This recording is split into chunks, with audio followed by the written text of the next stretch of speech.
All right, we are live. Cold Blood, he's going to be coming in here in a little bit. He's having a little bit of fun with some of our friends. Look, man, it's been one of those days where, you fanboys, oh my God, man, you guys are at an all-time high as far as lunacy today, bruh.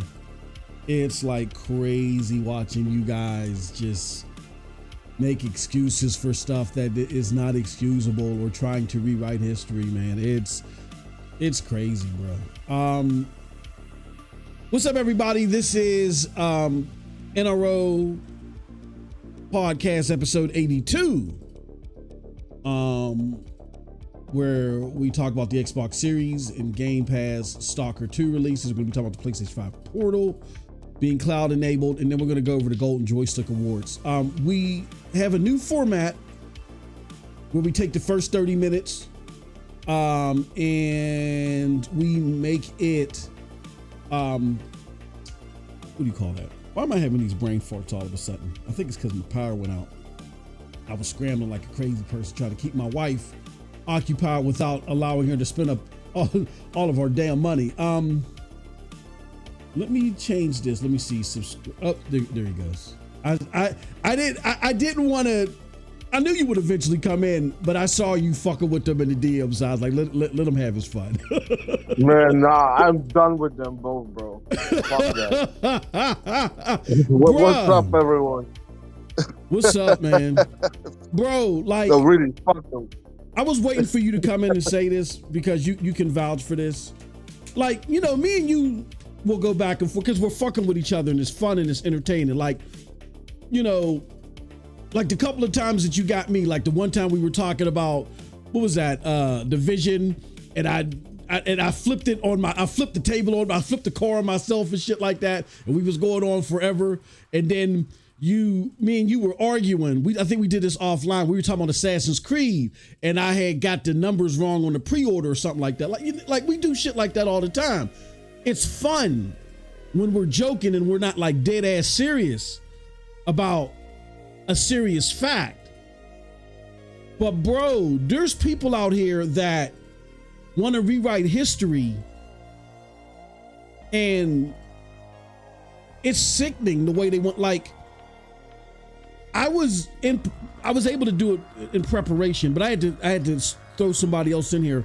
I've been going at it all day with Watchman Collective, and I like him, but bro, he is a zealot, man. Like, dude is literally making up shit about PlayStation Cloud not being as good as xCloud. There's no debate about that. Like, you can sit there and say, well, Xbox is in more places or whatever. There's no debate about the stream quality. You can debate about the latency. Most people ain't gonna feel it. But there's no debate about the stream quality. Like, nobody says the PlayStation, you know what I'm saying? And he's making that up. Then, bro, he made this shit up. He said PlayStation service is still based off of Gaikai and they use Stadia's tech. So I had to pull somebody in there like, bro, I can't do this. I got a show to get ready for, man. Like, what are you talking about? Like, and dude, oh man, I would show y'all this thread, but it ain't even worth it, man. You said you done with them in the DM?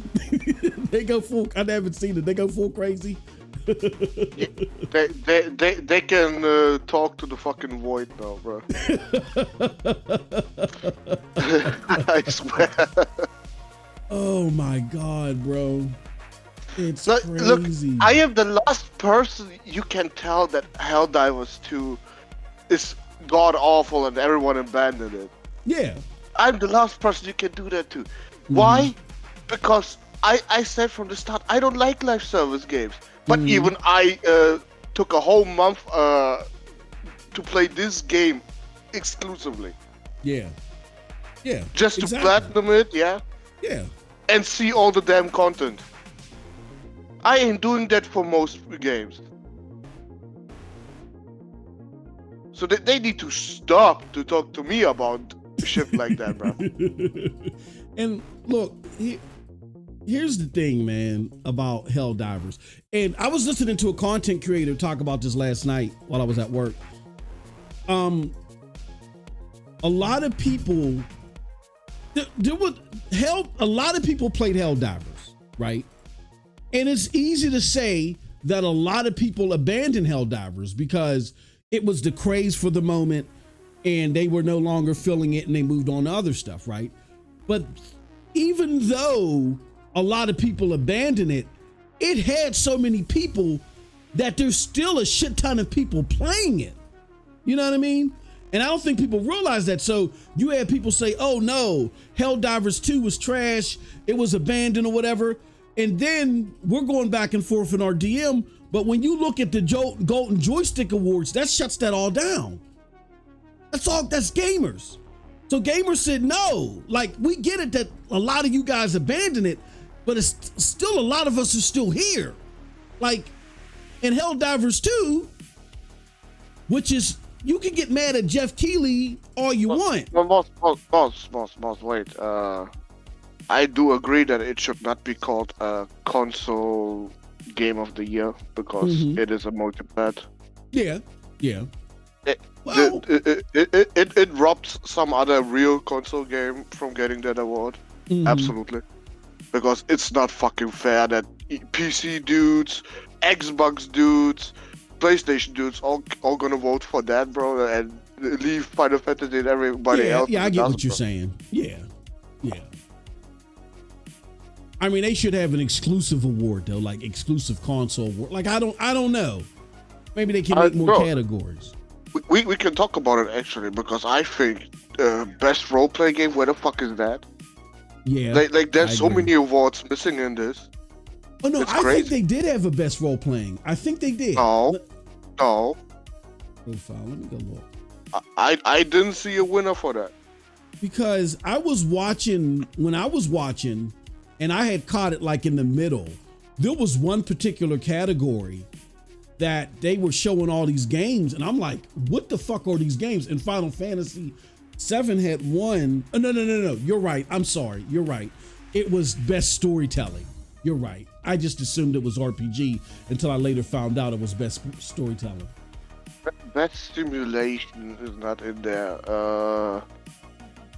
What else? Best action adventure was not in there. Like, what are we doing? Like some fucking simple ass awards wasn't even there. Yeah. It was very generalized. You know? Yeah, best role playing should be there. Best role playing definitely should be there. I don't get that one. You know. But and if we're gonna say console game of the year, then do it for everybody. Like do it for Nintendo, for Xbox, and for PlayStation, all separate. Oh, you mean best Xbox game, best? I mean, yeah, they can do that too. Yeah, they can do that too. Absolutely. It wouldn't take much longer time than what they did now. And they probably would. Like the award show, I don't know how much of it you saw. It was janky as fuck. It was like, I woke you up 2 a.m. and said, "Hey, Cold Blood, go take your Samsung and go film this real quick," and you're still like sleepy. Like it was janky. The cameras wasn't rotating right. They were showing people walking up on stage in a cringy manner. Like they clearly, you could tell they clearly did not expect, even though the host was good, they clearly didn't expect to get the attention that they got. And they didn't have enough time to prep for it. Another thing that they did too, which was extremely dumb. Like if you're streaming an award show, I don't know what would make you do that. Why do you have copyright music on there? And I find it hard to fathom that something that janky. Nobody else can restream it. Yeah, but that's stupid. And I thought about that too. Like that's stupid because don't you want attention for your award show? And then 2, here's the bigger thing somebody had brought up. As janky as that show was, and as many as high profile songs they played, I seriously doubt they paid to have those licenses on the show. Meaning they're gonna have to come out of pocket. You know what I'm saying? So yeah, it's just dumb. But hopefully they'll get more attention this time around, and some of the things that you talked about, they'll add, because it's just common sense, and it'll just be a better show next year. Hopefully. You know what I mean? Geek to Sneak says Helldivers 2 is fun. Hold on, let me get the social blade up. He says, well, let me shout out everybody. We got Muhammad in the house. He says, Geek to Sneak says, yeah. He says, I'm a member. Helldivers 2 is fun. He says, for a few hours, it reminds me of Earth Defense Force. We got Juice in the house, yo. So again, this is something new that we're doing. First 30 minutes of the show is members Q&A. So definitely let us know what you're thinking in the chat. We'll talk about it as we really get things together for the first show. I mean, for the main show, because I got to send out tweets and send out notifications on Facebook and all that other shit. So whatever you guys want to talk about. But yeah, dude, Boss, go ahead. Boss, what everybody is forgetting is this game was only $40. Not even a full price title. And I got out of it more time than I did with many full price games. Yep. By far. Yeah, by far. No, yeah, I totally agree. And it's not my favorite game of the year, like you said. There's questions around it being considered, console game of the year. I get that. I totally get that. But by far, I put more. And for me, it pulled me away from the game. It's just like a crutch game for me. You know what I'm saying? Like I don't know who I used to be a smoker, but my people that are smokers, like after you have a nice meal, first thing you want to do is pull out a cigarette, right? You know what I'm saying? So like when I want a game and I'm like, oh man, I only got so much time to do it, or so my go-to was Division 2. Helldivers 2 took an axe to me playing Division 2, and I really haven't been back since. That's a huge feat, because that was my go-to for like the last, since the fucking game launched in 2019, I believe it was. Now, have we touched Cold Blood Helldivers 2 since the summer or some shit? No, but you can't, that time that it took from us, and we're not even the target. Well, I'm not the target demo. The time it took from us, you can't leave that out. And gamers aren't doing it, bro. They're like, oh yeah, like, okay, yeah, I may not. And a lot of them are probably saying, you know what? I'm not playing that game either, like MM and Cold Blood. But no, we're not denying the impact that this game has had.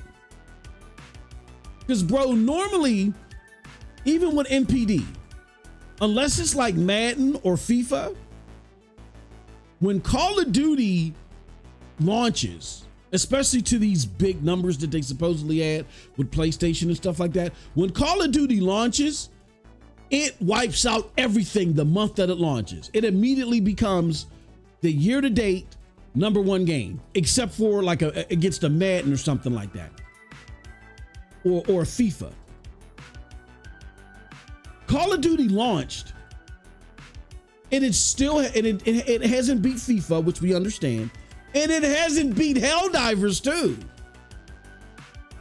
That's how powerful Helldivers 2 is. It was able to thwart off the Call of Duty launch month, which normally is the biggest thing that happens. Like Call of Duty comes in the 10th month and wipes out the sales of all the other games in the 10 previous months that had a 10-month head start. And understandably didn't do it to FIFA. Because even in the States, I would argue FIFA's a bigger game, when it launches. But it didn't do it to Helldivers. That's fucking huge, bro. That is huge. So,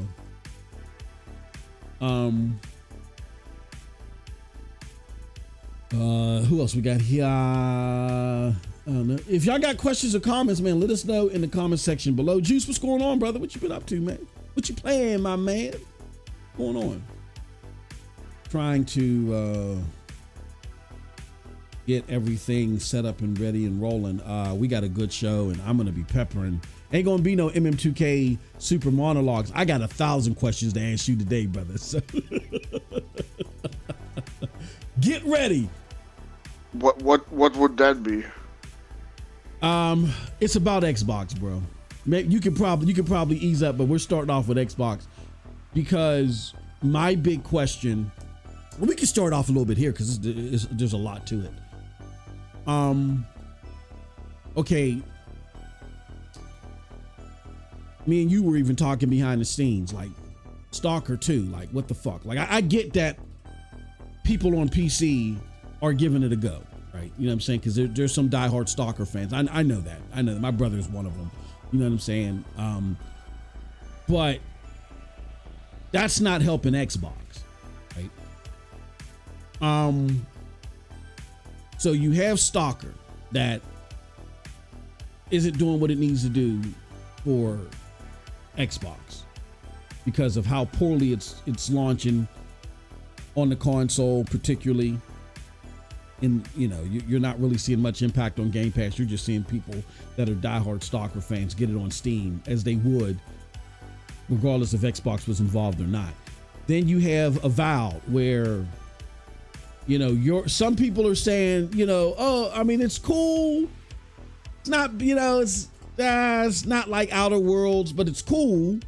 Like, they're being cautiously skeptical about the game. You're not hearing, I have, unless it's the nut sniffing zealots that normally slurp anything that happens with Xbox. We had these Call of Duty numbers come out, which are just so inconclusive. Like, this is the biggest game in the world, and this was supposed to be the game that blew Game Pass wide open. And all we see is that PlayStation subsidizes the loss in revenue that they were going to see in Game Pass. Because those people are not going to stay on for fucking Call of Duty. They're going to get their Call of Duty's worth, and then they're going to abandon the game, abandon the subscription service. So you're not seeing, and then the golden joysticks, bro. Like, you're seeing the Golden Joystick Awards where I should play some of Jamie's act shit, right? Where they're like, yeah, fuck Jeff Keighley, man. He, you know, who was that Kay Asante dude, man? Shout out to him. He seems like a nice guy. But he's worse than me with the thesaurus words and shit. The ambibical, flabibical, the diddle. You know what I'm saying? And yeah, Jeff Keighley is supposed to be a steward of the most highest order of the flippable, the bibbable, skimmable. Right? And they're all like, you know, talking shit on the Game Awards. Yeah, and Golden Joystick is the predominant, the dominant, right? So then Jamie's act forwards over to the Golden Joystick Awards, and they always shit. I don't think they want a fucking thing over there, bro. Oh, man. So my question to you, bro, is like, are we at the point now to where, I mean, Phil still has to go in order for there to be a chance. But are we at the point now to where we need to look past Phil, not excuse him, look past him, and then look at, and just start focusing on Satya and say, bro, you have no business being in gaming. You paid $75 billion for ABK. And based upon figures that are being calculated, that's even running at a loss now, because you projected that you would bring in $1.9 billion more than you have. That's going to have impact. So that's running at a loss. You do that stupid deal that even Mike Ybarra says, if you could do it all over again, you wouldn't do it likely. And we've heard that from Tim. He's heard that from other Xbox people. Then you got this guy, Phil Spencer, out here, man. Remember when he was somewhere talking about the Xbox consoles are more powerful, you know, it's more prominent and more powerful than it's ever been, right? And then they had another quarterly reportings and it fell like another 900,000%. And then now Stalker 2, that's, you know, even though that's an independent studio, you got to look at the state of a game that you are funding, that you are supporting because it's exclusive. You know what I'm saying? And you got to look at, and you reasonably contrast it to a Stellar Blade and a fucking Final Fantasy VII Rebirth. So it looks like when Sony steps in and works with its third-party partners, they get a lot more support and there's a lot better outcome than there is, you know, when you are involved. So it's like, this game clearly needed more polish. Did you make the dumb fucking idea to say, let's hold off on, let's push back Avowed and release this as a buggy mess? Like, did you do that? Like, so at some point in time, even though it's Phil that's doing this, he's given access because of Satya. Are we at the point now, Cold Blood, where we need to start saying Satya has no business in gaming and start just putting this on his shoulders? That was my question. You ask me if Satya should not be in gaming? That's the question. Yeah, if it's time for Microsoft to sell off the business, if he should not, because is he a bigger problem than Phil right now? Did you see the last 11 years of Xbox? Yeah, and it's been under his watch too. Sure, but mostly it was Phil being autonomous in that shit. Yeah. And he absolutely fucked it up. So, sure, Satya should not be there, but Phil most definitely not. Yeah. He has absolutely no idea what the fuck he is doing. Mm-hmm. He said as much on podcasts, on fucking interviews, bro. We have no idea what we're doing. Yeah. Yeah. We're still learning. Yeah. Remember? That's fucking crazy to me, bro. You're still learning. Holy shit. What are you learning? You're learning that your xCloud was an absolute joke? Yeah. You're learning that nobody wants a fucking Xbox? What are you learning, brother? I mean, nah, come on. Anybody at Xbox or Microsoft should not be in gaming. Mm-hmm. No. The dudes that are working over there right now have no idea, no culture, no nothing. Yeah. All they do is buy up, and hope for the fucking best. Mm-hmm. But a true leader over there is missing since 2013. Yeah, true. Absolutely.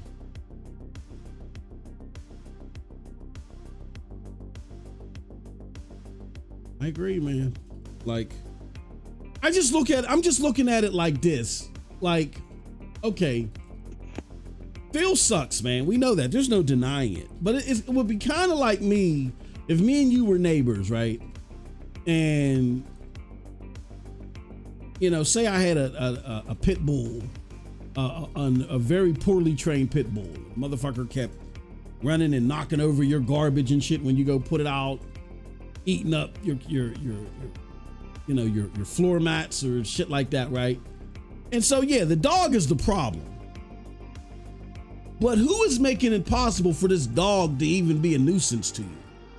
It's me, 'cause I'm not taking care of my fucking dog. And I hate to say this, it's going to sound crude, but it is what it is. We don't give a fuck about feelings here. Satya, you need to take care of your fucking dog. Like, you know, give him some better training. Put him out of his fucking misery, bro. Like, this dude is no good. And now you got a $75 billion mess on your hands that we're hearing from multiple sources that you wish you never done. Because, you know, in order for this thing to be a success,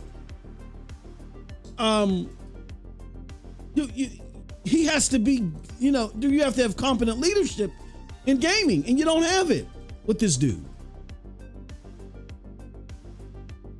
So my thing is, man, I'm at the point to where, number one, you got to look at it. It's very clear, bro.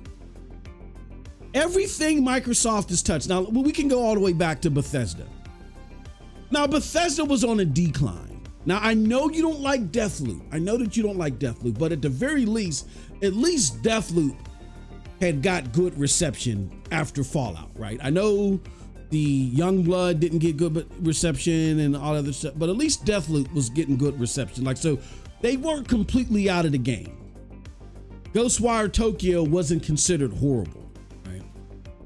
Then they come under Xbox, and they dropped Redfall, which by far is like the worst thing that they've ever dropped, next to publishing Rogue Warrior.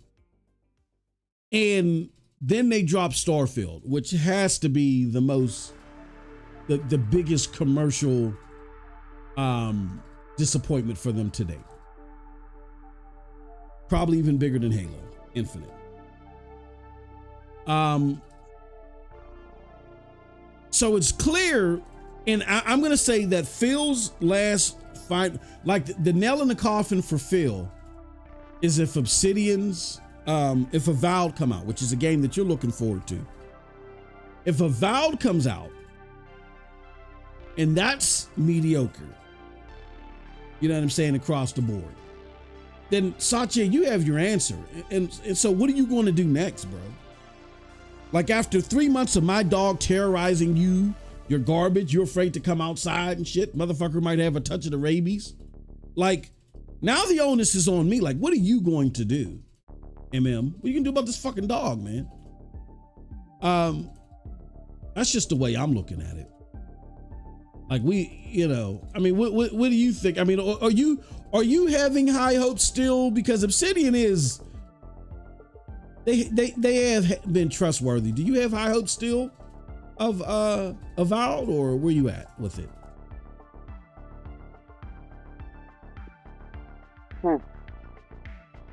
I mean, from what I saw, it looks like a standard RPG. Okay.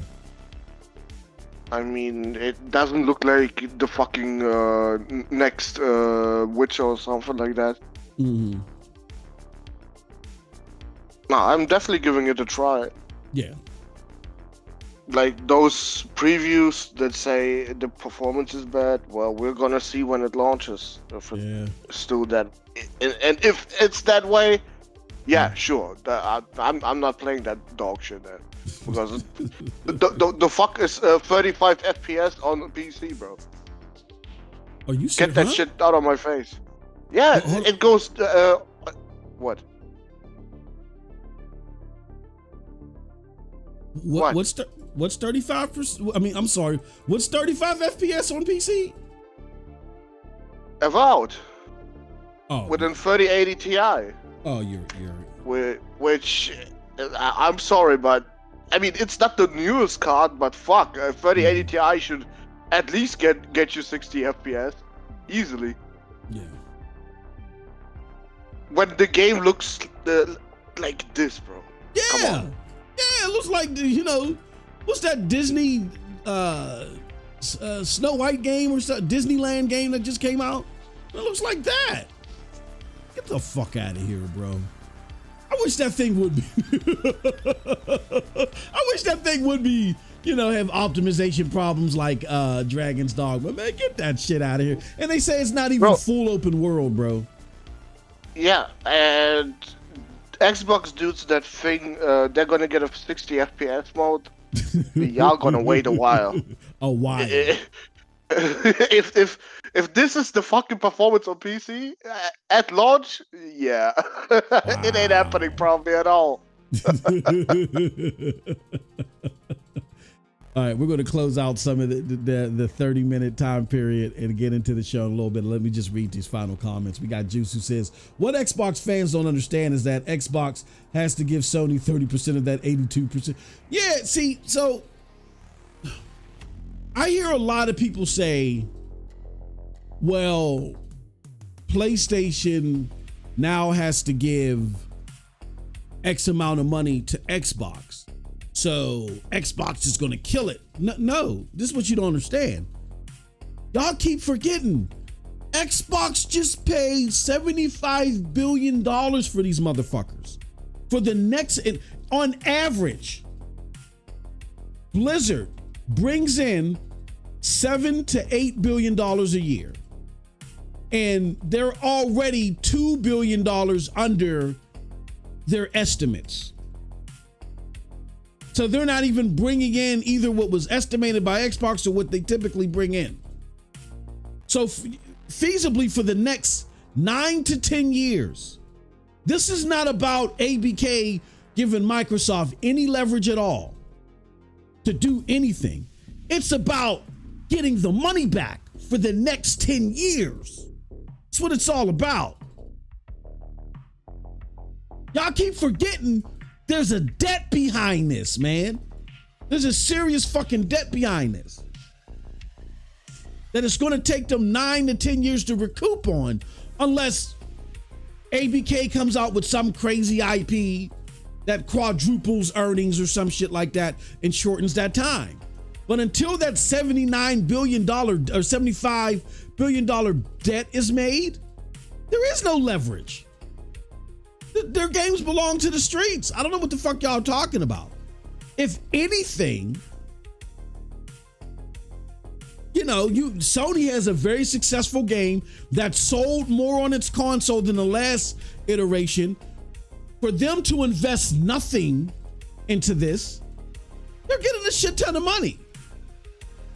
Microsoft has to do the development and then they're the ones with the debt, not PlayStation. What are y'all talking about? It's like simple math is not plausible with y'all. So yeah, Juice, I don't get their logic, but hopefully they better understand. Yeah, we got PlayStation Suite in the house. He says it looks like Skyrim with the Netflix budget. Talking about Avowed. Hit that like button, absolutely. Sup Cold Blood and MM2K says PlayStation Suite. Hey, just heard Nib tackled about it on Mooch. Gamepass did not what expected. That's what I was alluding to. We'll talk about it more in the main show. Matt Piscatella, I think Matt really wants Microsoft to be put in a better light. And I understand why he does it, because that makes his job more entertaining, makes it more exciting. And then as a gamer himself, he enjoys competition. See, you guys don't, I followed Matt for a very long time. Matt used to be on the Brap Circle podcast. And back in my Xbot days, and we're going to convert over now from members chat. In my Xbot days, Cold Blood, I used to hate on the Brap podcast. I used to be one in their I used to be in their fucking chat and shit and in their comments hating on the motherfuckers, right? They paid me no attention. That's when Jay Fonzarelli was there. Who was there? Jay Fonzarelli, All Day, Brap. What's his name? Oh, what's the dude? He's on. He rocks out with Luca a lot now. I forgot the dude's name. Oh shit, Slow Mo Backslap was there. Like they were all over there on Brap, and the majority of them were PlayStation fans. And Matt Piscatella would come on Brap. That's why Matt Piscatella blocked me, because he would be on Brap and he would throw his little slight remarks over at Xbox, and I would get mad and shit and talk my shit, and he ended up blocking me one day, right? And that's when I forgot who I was talking to. I was talking to somebody, and I was like, yo, can you get Matt to unblock me? And shout out to Matt Piscatella, he unblocked me. But y'all don't know the background of this shit, bro. And Matt just wants competition. That's why he was talking shit. He favored PlayStation, and believe you me, he still favors PlayStation. I'm gonna put it out there. He still favors it, but he wants the competition out there because, just like a lot of us, we don't have sticks up our ass. Why can't everybody just get along? No, still sharp and still. I'm a consumer. I'm paying a lot of money. I want y'all at each other's throats. I'm all for it, because the more that you guys are at each other's throats, the more you're doing it for me, and the better I get out of it. It ain't about because I want toxic involvement behind, you know, with the fanboys. I could just, that's what the block button is for. That's what the mute button is for. Like I had a toxic, or not toxic, it was just bad faith conversation earlier. And I dragged in my brother, Dr. Spaceman. Dr. Spaceman, I'm sorry, man. Shout out to you, brother. I was like, Shield, you've been Shield. No, I needed him to clarify something for me because something egregiously wrong was being said. And I know Dr. Spaceman had the details on it. But anyway, yeah, that's what the block, and I pulled out of that conversation. I just removed my name from it altogether. I'm not doing that shit. So it's not about us wanting people at each other's throats on the internet. I mean, I find it funny at times. I find it comical, but you don't have to deal with it just because these companies are competing and they're at each other's throats. So there's nothing wrong with that. And you want that as a consumer, all right? So we're gonna get into the main show. We've turned the, what do you call it? We've turned the sub only chat off, so now everybody can talk. Shout out to everybody. Thank you for joining us. This is our weekly show, In a Row Podcast, where we talk about the latest and greatest in gaming news. We got a great show for you today. Again, we're going to be talking about Stalker.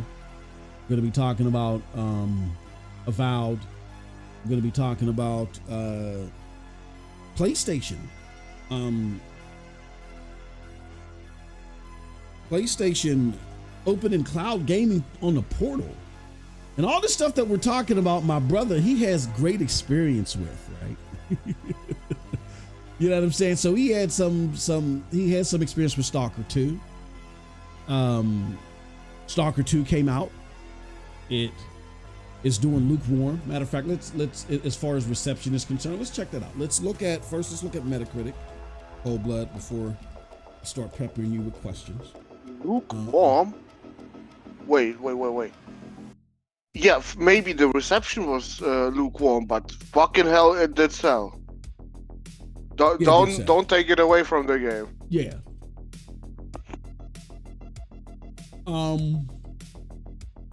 Let's see here. So we're looking at it here. Where's our web panel at? Oh, that's not the right. All right. So here it goes right here. Stalker Heart of Chernobyl. It has a 7.7 by user, so it has a higher user score. And it has a 73. So, I mean, Stalker has always had a cult following. So it doesn't surprise me that people are receptive to it, and they're receptive to it on PC. And let me take a look here. And yeah, and it's already at 106,000 still. It sold 1.5 million in the first fucking day. Yeah. So there's definitely no taking away. It's not horrible on PC. But Cold Blood, where did you play this game? Did you play it on PC or did you play it on console? Oh, you don't have a console, a PlayStation console. I mean, Xbox console. So you played it on PC. Of course I do. No, of course I do have an Xbox. Oh, that is everybody has an Xbox here. What are you talking about? Yeah. Dude, my fucking, like that one dude said, my fucking toilet is an Xbox. Nah. Look, I'm not gonna pretend I played it for long. Yeah. Okay. Like, why? Because I had one crash right in the beginning of the game. Okay. And probably one of the worst crashes in gaming history. Wow. This game is ridiculously bad right now when it comes to polish. Okay. When you come to the city, you think your fucking GPU is dying. Oh damn. Like at first, it just stops. The whole game just stops when you go to the city. I did hear about that. Then it picks up again, yeah. Mm-hmm. And then you go into the bar. That's the first thing you do in this game. You go into a bar, yeah. And there's a lot of people there. When that motherfucker starts that cutscene, when some dudes come in, you just see in real time how that FPS goes from whatever 90 or whatever I had. Yeah. It just goes down and down and down. Then you go back into gameplay, it's already at about maybe 30 FPS or something. Yeah? Shit. It doesn't recover at all. Then you just go, look to the right, look to the left, and the FPS just drops to fucking 0 and the game crashes. Oh my god. I never saw a game do this. Yeah. I legit was thinking my GPU is just dying. And after that, I said to myself, nah, we gotta talk about this, bro. This is ridiculous. Wow. I wish I streamed it, bro. Like right now, I wish I did, because at first I wasn't planning to do that. I was just gonna play it myself and talk about it. But we're gonna do that now. This has to be studied, bro. He said this has to be learned. Holy shit. Oh, okay. Yeah, and I was looking to play it via GeForce Now. I like the other Stalkers. I do. I mean, that's why I'm such a big Bethesda fan, because I feel like Bethesda took a lot of elements that were already there in the Stalker games and didn't grind your face in the dirt so much. You know what I'm saying? Because yeah, Stalkers were always, you go around the corner and you see a fucking creature or something like that, and it turns into a Souls game.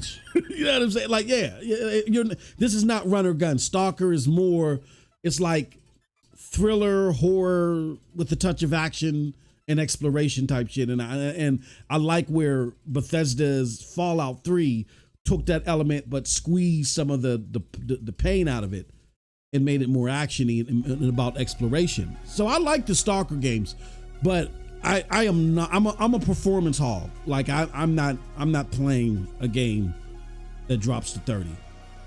Fuck that. Like that's why I stopped Dragon's Dogma. As much as I enjoyed that game, just in the first 2 minutes, I had to clean myself off. I enjoyed that game so much.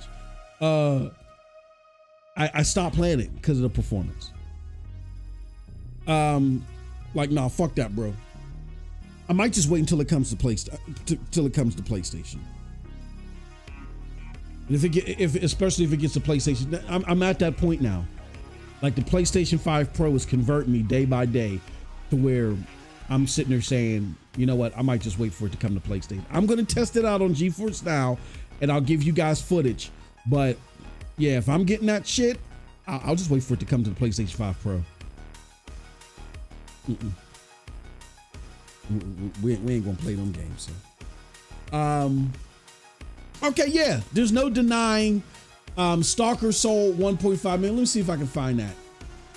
Stalker 2. Yeah, they sold one, which you know what? I am happy. I'm gonna be honest with you. I'm happy. Here's why I'm happy.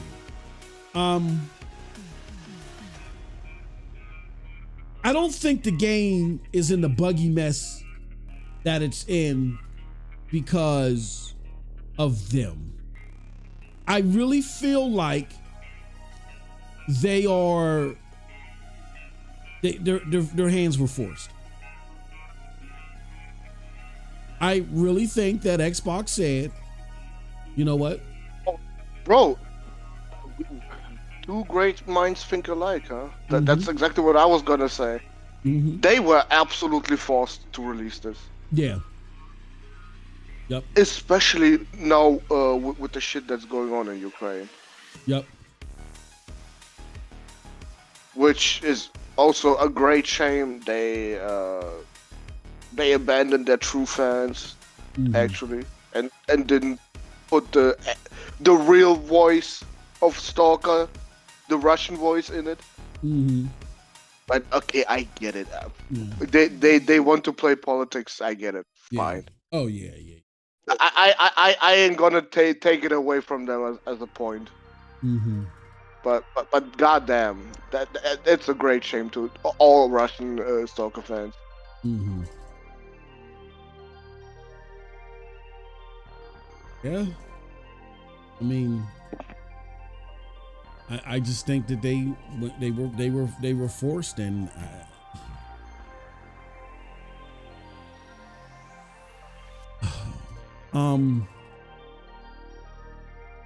don't know. I mean, I'm thinking about this, and I'm gonna say this. Like, clearly, the first party. Well, here's what they said. They said that pushing Avowed back, they did it because they just could, right? So okay. So you're not saying that Avowed was suffering from polish.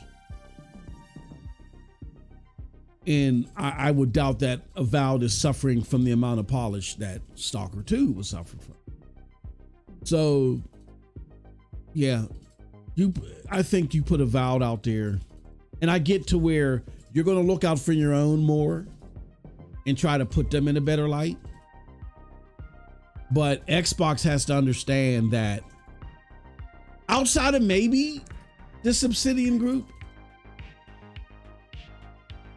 nobody is really going to make games that are going to have subscribers sustain Game Pass and that rate of people sustaining it grow than games like Stalker 2. Like, don't get me wrong, Avowed could be a cool game that a lot of people will play, but I think if gamers start seeing these third-party companies that are more competent than your internal studios as far as making great content, and they don't have to make it under your watch. That's the biggest thing too. Like, Microsoft has no eye for content. It's these third-party publishers that do, and when they partner with Xbox, they can make magic that way. Xbox needs more third-party publisher partnerships, and I just think that in this case, I know you want to look out for your own, but I think in this case, what you should have done is, for the sake of these partnerships, you should have pushed back Stalker, and Avowed should be out right now. But you know, you did it. I knew it. It's coming. I knew it. Did it to yourself. All right, so we have that. Now let's speak about the aforementioned Avowed. Avowed has had some previews, right? And there's I don't know if you knew this, Cold Blood, but there's an Xbox podcast now where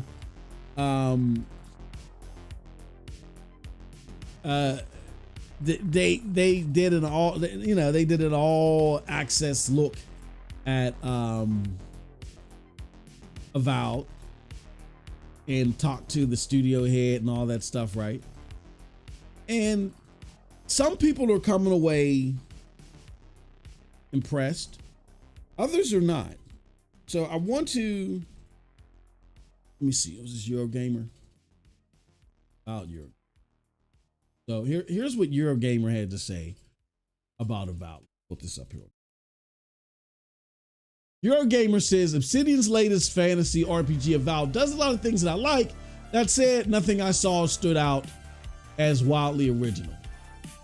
So the article reads, after 3 hours, Avowed still shows no sign of a killer hook to call its own, but this fizzy RPG cocktail is plenty enjoyable at the same time.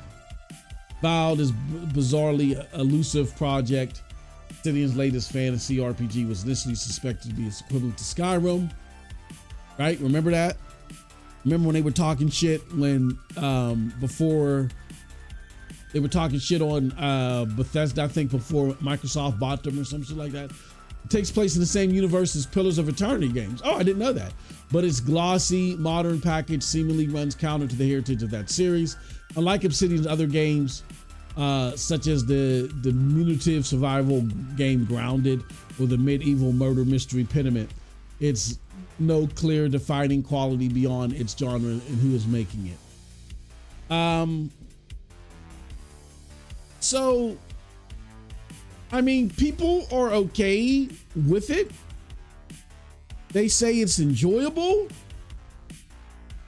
But again, when you're in the reality of where people can take these vertical slices of games and polish it up, polish it up, and really misrepresent what you're going to actually get your hands on.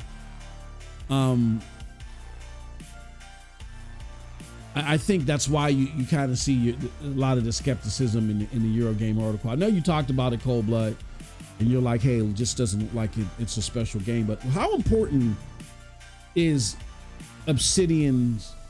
How important is this game doing well for Xbox? You think it's imperative for Xbox, or do you think it's already too late? Nothing besides Activision is imperative to Xbox now. Mm-hmm. If Avowed dies, it dies. No one gives a shit. The only thing where Satya would be absolutely fucking throwing tables is when Activision dies. Mm-hmm. Anything else, bro? Like, nah. Okay. Not really. Yeah. So it's like they don't even belong to each other, bro. Does it feel like it? Yeah. I just I don't see the level of commitment that. It seems like. How can I say this? It seems like they're there. They're just doing stuff. But like you said, they don't belong to each other. Like, it feels like there's a void. Like if you ever been in a relationship with somebody and it's just like it's at the end and shit like that, and you just are walking by each other, hey, you know what I mean? I think all of the Xbox studios are like that now, because if you think about it, bro, so we know that Redfall was a piece of cow dung, right? It was doo-doo soup. And so that studio is gone or has been disbanded or whatever. Even Hi-Fi Rush, which even though it may have not sold a gazillion copies, it was a critical darling. That studio is gone and disbanded. That makes you look at Hellblade. Like Hellblade completely underperformed. Hellblade's last chance to survive another day is PlayStation. They better put that bitch on PlayStation. Yeah. Because sales is the only thing that can save this game. Save it. Yeah. Well, didn't Hi-Fi Rush come to PlayStation? Yeah, it did. It must not have sold well. After the fact. Oh, that is right. So they already decided to close them motherfuckers down. They made them launch that shit while they was closing the studio. That's bruh. I forgot all about that. Yeah. Well, you're right. I think you're right. I mean, and if I'm Xbox, I gotta understand, man. Like, look, it's like, and we'll talk about this too. Call of Duty saw like 86% or something like that was sold on PlayStation, and the sales elsewhere where Gamepass was available drastically fucking dropped. Like, oh my gosh, in like epidemic form. It's to the point to where Matt Piscatella can't even make anything of it. He can't, at first I think he looked at the numbers, was like, yeah man, this shit looks crazy. But then once he dug deep into it and tried to put the data in its right buckets, he realized, hold on, man, I can't say either way if this has worked or not. And it's like what we was telling you guys here on this channel. You can't say either way because you're not going to know for like another 4 months at least. If all those motherfuckers that rushed to play Call of Duty on Game Pass, if they stay for at least 4 months and then cover the spread on the price of the game through their subscription, okay. It could either be a wash or it could be to a plus benefit. But if them motherfuckers stay on Game Pass for anything less than 4 months, it's a loss. Because then you could have had that sale. Now I know there are some people that are going to say, well, there are some people that tried it that would have never bought a Call of Duty game. Okay. How many of you think that is, though? Do you think that the people that pay the $20 to try it outnumber the people that would have bought it, but instead just paid $20 to access it and then bounce? They left their $20 on their dresser drawer and said, "Oh, that was good. I'll see you next month. I'll see you when Avowed comes out." Right?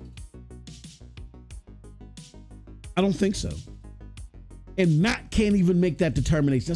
That's why his fucking tweet is so it's so confused. He's like, "Oh, can't tell you what's going on." Because he thought he saw something, but he didn't. What am I talking about? Here, let's put it up here.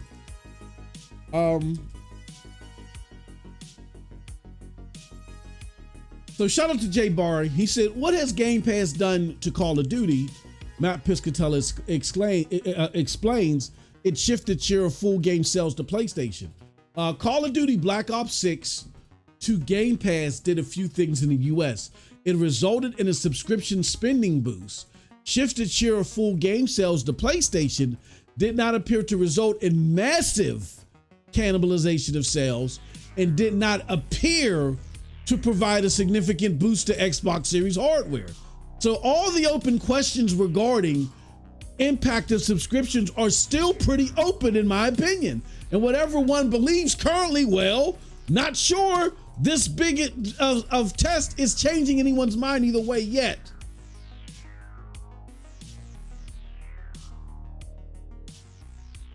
So I told you guys, and shout out to Doc Dark. Doc was like, "Oh, this is a celebration. It's a celebration, bitches."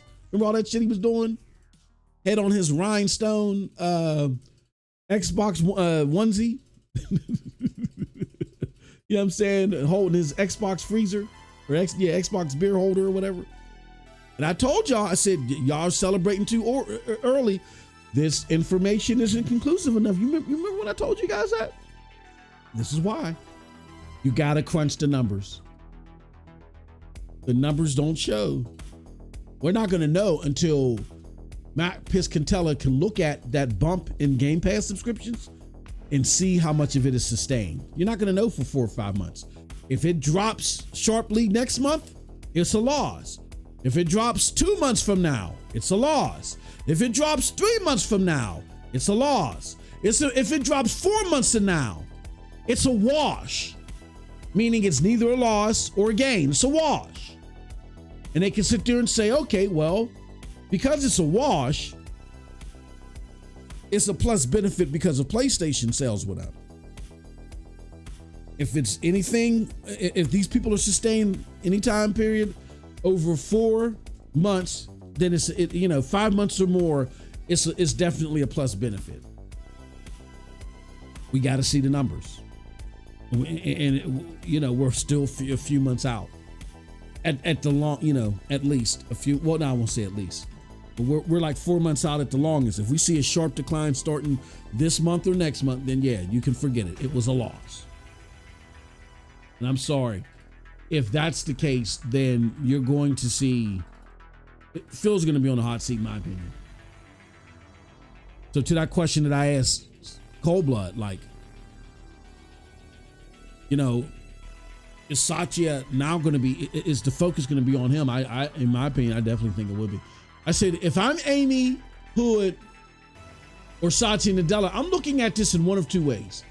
Either PlayStation sales subsidizing non-committed Game Pass activity is worth the risk. Let's do this again. Or we could have made more money. PlayStation sales subsidizing Game Pass may burn us in the future.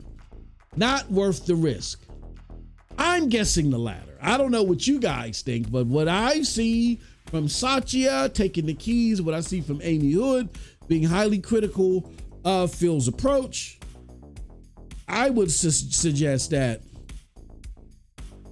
their initial reaction is, I mean, we lucked out. It could have been worse, but we can't sustain this. We can't do this next time.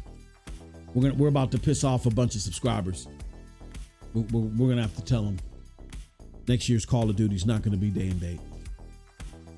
We're gonna have to tell them next year. Because you know they make increases or they make changes every September. That's been customary now. They make changes every September. So next September, if this trajectory doesn't change, next September, that's when you're going to see Call of Duty then be yanked out of Game Pass after they make the next price hike. You know what I mean? So, let's go to the chat. Let's see what you guys think.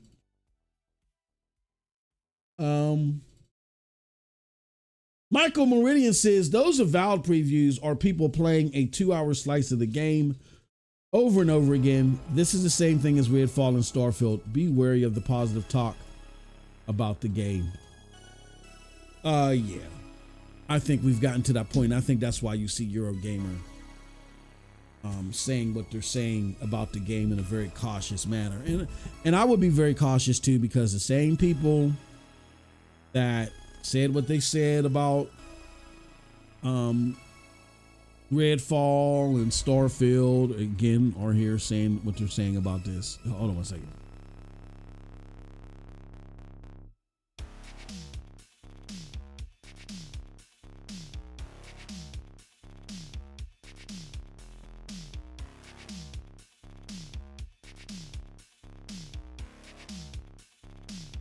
So I would be very cautious. We got Phil Bosch in the house. He says, salute everybody. Another MIG game from Game Pass, another mid game from if play Stalker 2 and didn't like you get attacked by Xbox community, bloody weirdos, it's buggy and boring. Well, John Gray, that's all they can do now. The Xbox community has simply regulated themselves to PlayStation haters. That's basically what they've done. They regulated themselves to PlayStation haters and victims. When you had IGN and Destin and Jeff Grubb and all these places, VGC, hell, even former fucking PlayStation developers and David Jaffe, when you had all these people get on their knees and start slurping and burping Xbox and Game Pass, PlayStation people just said, fuck y'all don't know what you're talking about.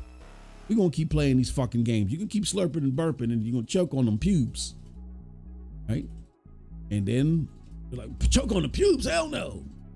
We're gonna get that golden milk from we're gonna get that sacred milk from the spout of Phil Spencer. When all they got was a bunch of pubes clogging up their pipe, the windpipe. You know, now they want to be mad. Oh, Xbox this, Xbox that, Xbox this. We're not paying them no attention. It reminds me again. Love David Jaffe. He's a great guy, very funny guy, very entertaining guy. But it just beckons me back to, again, a lot of the rhetoric that people throw out emotionally without like thinking about the shit. When he told me that, matter of fact, let me see if I can find it. Fucking X is so fucked up now. MM2K let's do David Jaffe. David Jaffe. All right, let's okay, David Scott Jaffe. See if I can find it. David Scott Jaffe. Now there's a few conversations with me and Jaffe. Funniest is when I go at Mike Ybarra and he comes to defend Mike. He calls me an asshole and shit. Let me see if I can find the one that I'm talking about.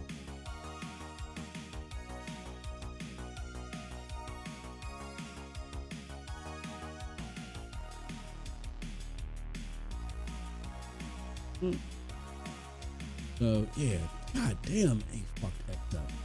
Search is horrible. All you had to do was put in your tags, and this shit would have pulled up immediately. I gotta scroll through all this shit. Let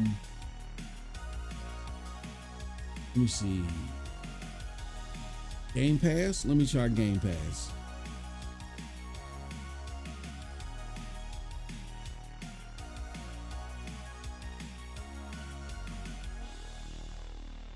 Nope, can't find it. Fuck.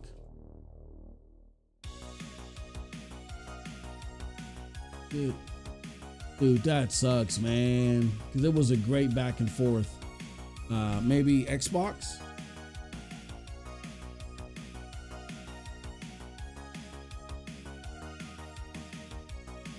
Nope, can't find it. Oh well. Oh boy, fuck it. So, yeah, we went back and forth, and my question to him was like, bro, like, what are you talking about? Why does PlayStation have to follow a business model? Why would they need to follow a business model that's failing, that's not hitting its marks? And he's like, well, it's because consumers want this and that. These fucking baby-fied, privileged, entitled consumers want games for 35 cents a year. You know what I'm saying? Like you can't, that's why Humble Bundle had to change what they were doing. Because motherfuckers, they would have bundles of 30 games and they were like, you pay whatever you want. Motherfuckers would say, okay, I'm paying a penny. Like you can't do that with gamers. If you put that power in gamers' hands, bro, they're going to pay the least amount possible. So just because gamers wanted PlayStation games for pennies on the dollar, that doesn't mean it was a smart thing to do. So therefore Sony didn't do it. So he was trying to argue with me about why Sony, when they restructured their tiers, why they should have went day and date. And I said, no, they did the smart thing. And he's like, no, because the PlayStation, they're going to crash on the Lindenberg. You don't understand. It's the Lindenberg. I'm like, okay, Jaffe, whatever the fuck you think, but you're wrong. I'm like, I'm amazed because you're there. Like you came on our podcast one time and broke this down to us on how shit works and what the problems were that you could see at Xbox management wise versus PlayStation. Like none of this throwing everything but the kitchen sink at your consumers is going to work if they can't output quality. You told us this, like, dude, what the fuck is going on? You're trying to get, like, you know, did you lose your access to PlayStation games? So now you're trying to suck off the tit of Game Pass? And hopefully you think you get a free year of Game Pass from somebody or some shit? Thinking Aaron Greenberg gonna give you a magical code? Like, where is this coming from, Jaffe? It's the Lindenberg. I said, okay. I said, you watch. You watch, brother. Nothing is going to fucking happen in regards to PlayStation mimicking Xbox in a losing venture. PlayStation has followed Xbox's lead in two critical areas. Area number one is regarding MAUs. That's why they're going through all this heartache on PC with MAUs. They also followed Xbox in regards to how they do a lot of their reporting. That started, I think, in like 2021. That's all marketplace stuff. Why? Because even though, and this started in 2018, even though Microsoft like dusted PlayStation, they pissed all over their trousers and mouth. They caught them sleeping with they knocked them the fuck out and pissed in their mouth in 2018 with God of War and Spider-Man.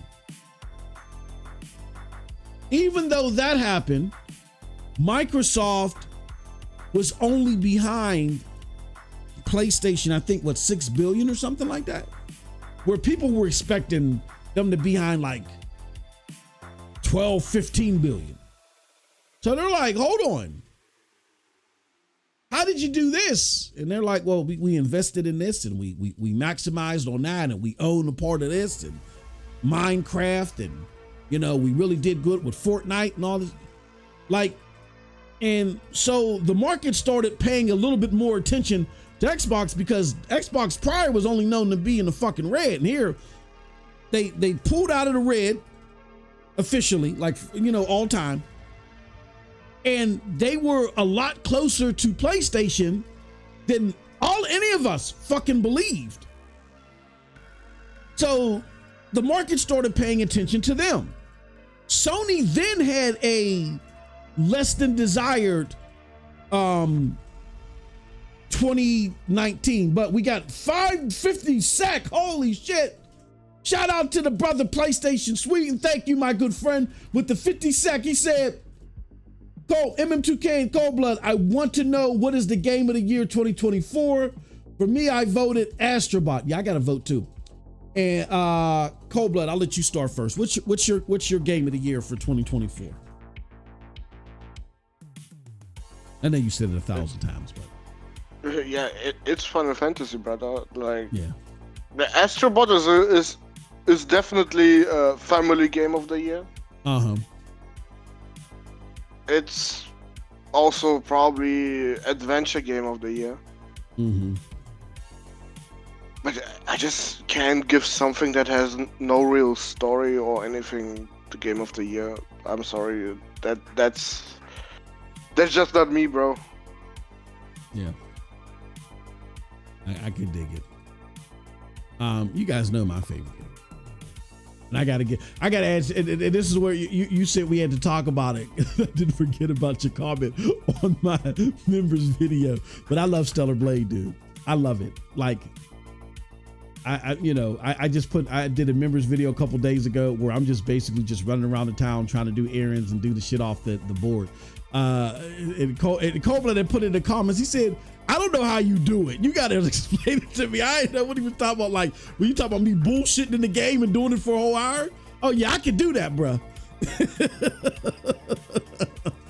I rarely make a straight beeline through games. I'm going through every nook and cranny. I'm trying to make sure I don't miss one penny. Like, oh, bruh, yeah, my game streams can be horrible. In that particular game stream, I wasn't expecting to be at that board that long. I thought that I would have like a couple of like side missions and then I would go about my business. And I end up doing all the side missions, and well, most of them, because there's still something to do in the wasteland, for a whole fucking hour. You know what I mean? So I was like, you know what? This is not like action-packed gameplay, but again, it's on the PlayStation 5 Pro. Fidelity looks cool. Let me just upload it and make it visible for the members. So if you're a member, you can definitely check that out. Just make sure you go to the community post. But no, Stellar Blade. And I feel a certain type of way about Stellar Blade not getting, it's, you know, getting more nominations. I know there were some cool games out there, but like, and I haven't played Final Fantasy VII Rebirth. I totally get Final Fantasy VII Rebirth. I totally get, I get Black Myth Wukong. I get Astrobot. I get those three games like being the lead of the pack. And I'm not even mad at Silent Hill 2. I'm not mad at it. But Stellar Blade, man, it's it needs to be in a fucking conversation. That game is so fucking awesome. I love it. Cold Blood is mad at them right now, so he's probably listening to this and punching this wall. But I love Stellar Blade. That's my game of the year.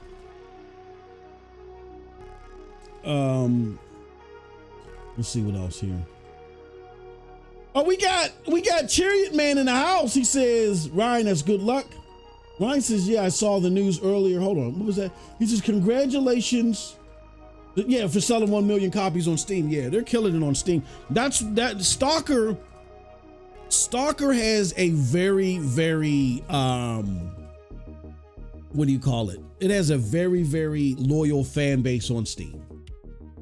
Very loyal fan base on Steam. And they've been waiting for this game forever. So like the bugs and the glitches and the drops to 30 frames per second, even with their high power cards, they don't give a fuck about that shit, bro. Stalker is a PC game at heart that they actually made. You might as well say they also made a console version too. That's the best way to look at Stalker. Is a PC game through and through that they happen to try and make a console version as well. And the console version Moss, I would even think that Stalker could be in the Game of the Year conversation if it wasn't so broken. Like underneath all that, bro, I think that there's a fucking amazing game. It's just if you keep on crashing and weird performance issues and fucking visual glitches and stuff, that shit bogs it down so much. You can't really say it's a GOTY contender. You can, which is unfortunate, really, because I actually was excited to play it. Well, gotta wait for the PS5 port for the fix. We gotta wait for the pro version. And that to me, that diminishes Gamepass. Like, that's why I said Phil has to go. There's no question about that. But the guy that still has him in that position where he's just fucking things up, Satya. To me, that was a very poor decision to do that. I'm pretty sure you plugged a lot of money in it, and I'm pretty sure you gave a lot of leverage, but you're Microsoft and you're dumbasses, and maybe this is why they had to do it. Satya probably came down and said, oh no, we can't, no. Tough titty. He probably came down there and said that shit. We just spent $75 billion on Activision. Oh, release the game. That's probably what he said. Feels like, all right, Satya. Them two, the tandem of them two, they've completely fucked up Xbox. And I get where people want to defend Phil and be like, Phil wanted to fight. He really wanted to be in this fight. I would have given him that benefit of the doubt if it wasn't for several games. Game number one, of course, is Crackdown. He played that cow dung and said, this is the game that Xbox gamers deserve, right? Then there was Bleeding Ass, AKA Bleeding Edge. He actually took that out of the garbage and said, oh yeah, this is an exciting game. Why is this in the garbage?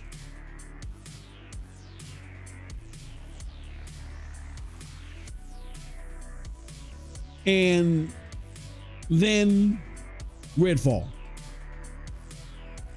It's another game that he took out of the garbage. The developers didn't even want to make the fucking game. And his dumb ass went out there and did, what did Mag say it was? He said, oh yeah, one more thing. He went out there and did a one more thing for this game at XO19. His ass rolled this game out.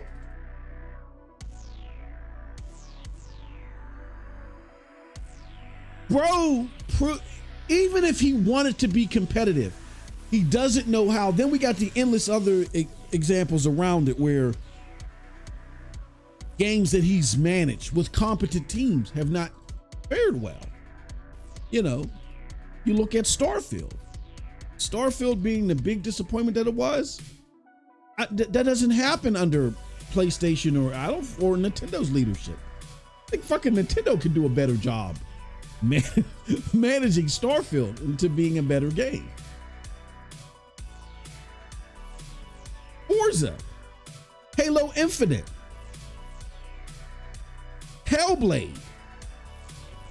Like he just does not have the oversight to gain confidence, and that's why I'm not. And then looks, everybody's saying, or not everybody, but a lot of people are saying, and I think it's evidenced in how well it's doing on Steam, but there's a lot of faith behind what Stalker 2 potential is once you get past the bugs, right? But again, under the management or under the assistance of Xbox, it was pushed out into a bad situation. You cannot convince me otherwise. This game clearly shouldn't have been launched, shouldn't have been released. We have fucking Colt Eastwood coming out here and saying, I can't play this. This is a horrible mess. Colt Eastwood here. What do we like? Phil is definitively a problem. And I think you can put a bow on that shit. You could have been put a bow on it. But you could put a bow on that shit if we get something equivalent to Avowed, where Avowed launches to a lukewarm or a poor reception.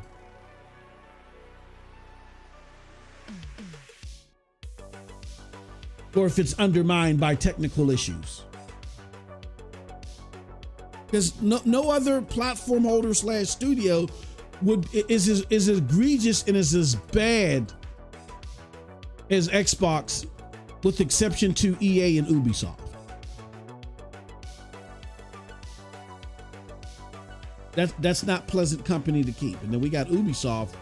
They want it to be bad because they're finessing everybody. So that's not pleasant company to keep. You know? So Xbox is the beta testers. Always, man. It sold 1 million, absolutely. Kudos to them through everything that they've been through. You know, they just need a little bit more time because of the situation that they were in. They're being more tolerant of the problems on PC. And I think the problems on PC, according to Cold Blood, they're definitely there. But I think the problems on PC are not as bad as console. Like, as bad as they are on PC, it sounds like it's just totally unplayable on console. It's just totally unplayable.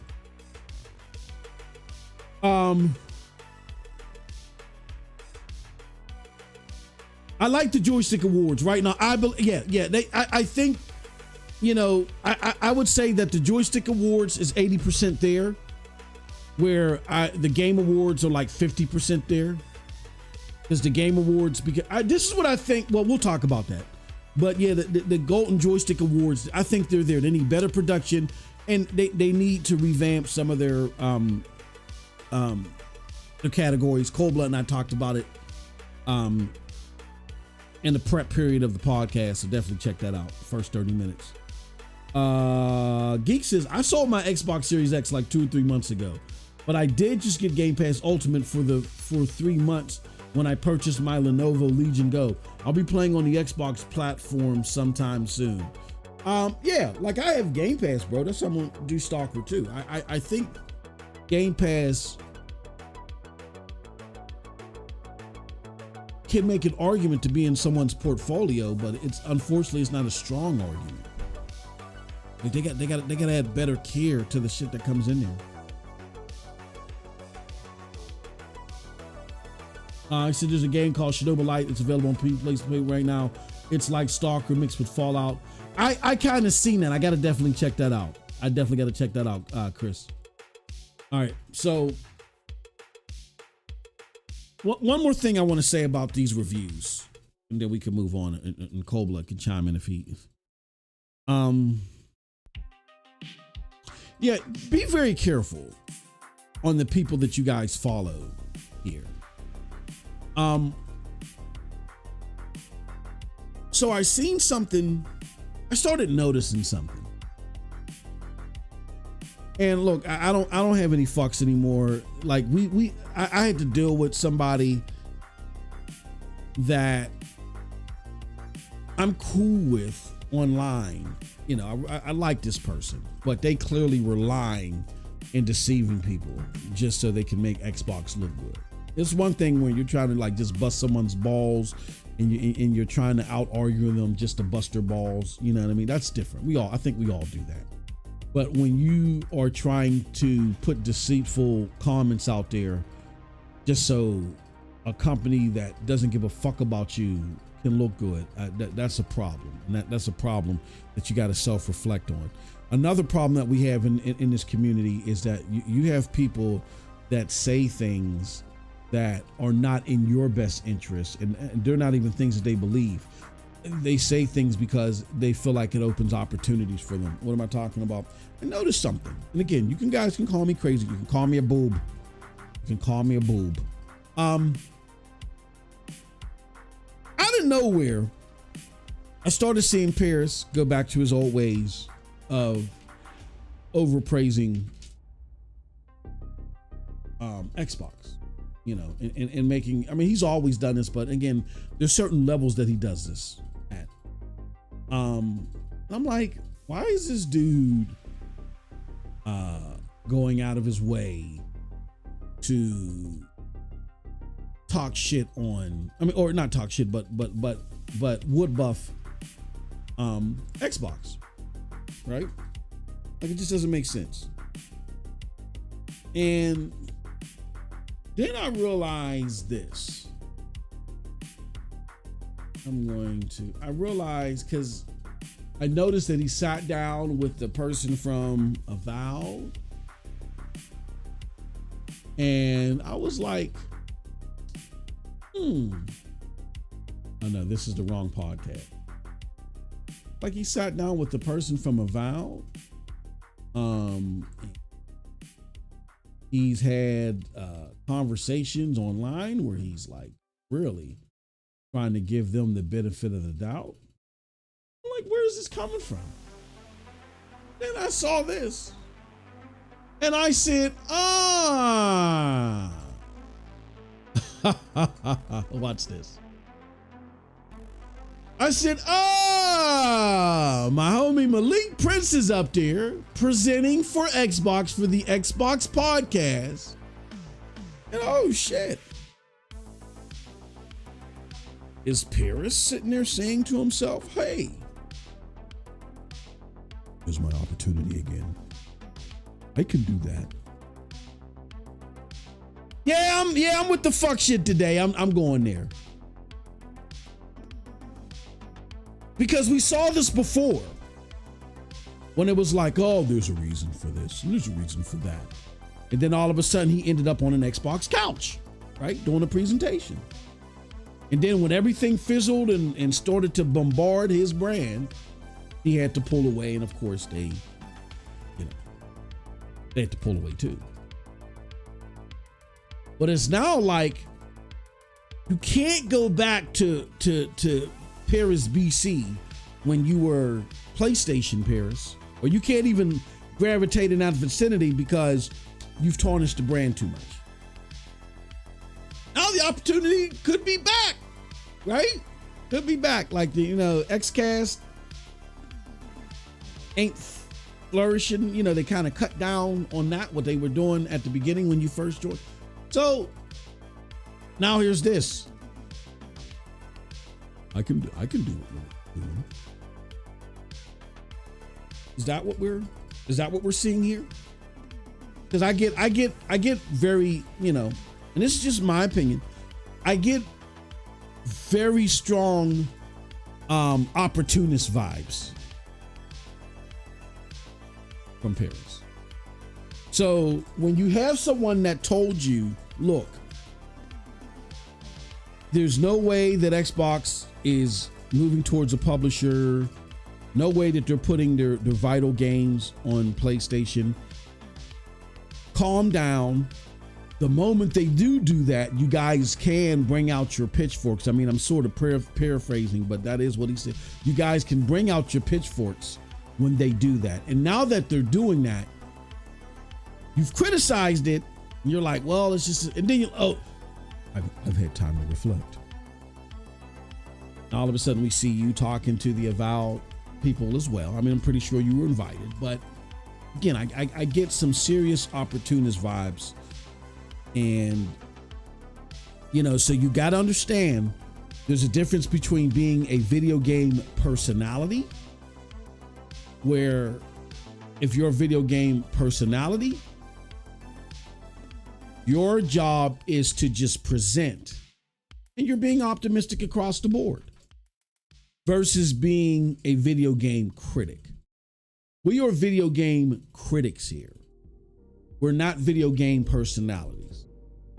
As critics, we are always evaluating the quality and the worthiness of the content.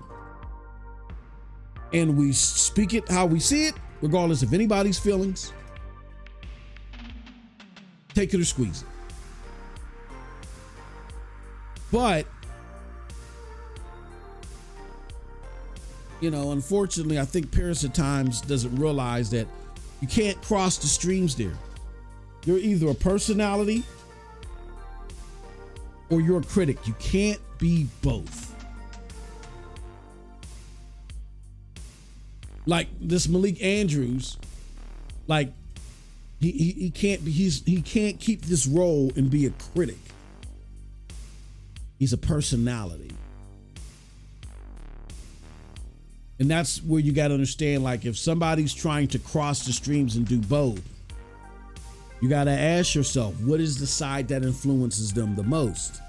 And if the side that influences them the most is counter to you, which is being the critic,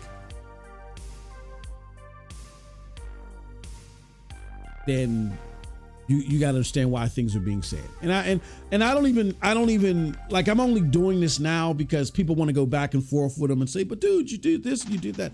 That's it in a nutshell. The true Paris is a critic. He's very critical. Very critical. That was his claim to fame. But he sees opportunity in being a personality. And he doesn't know how to pick between the two. So he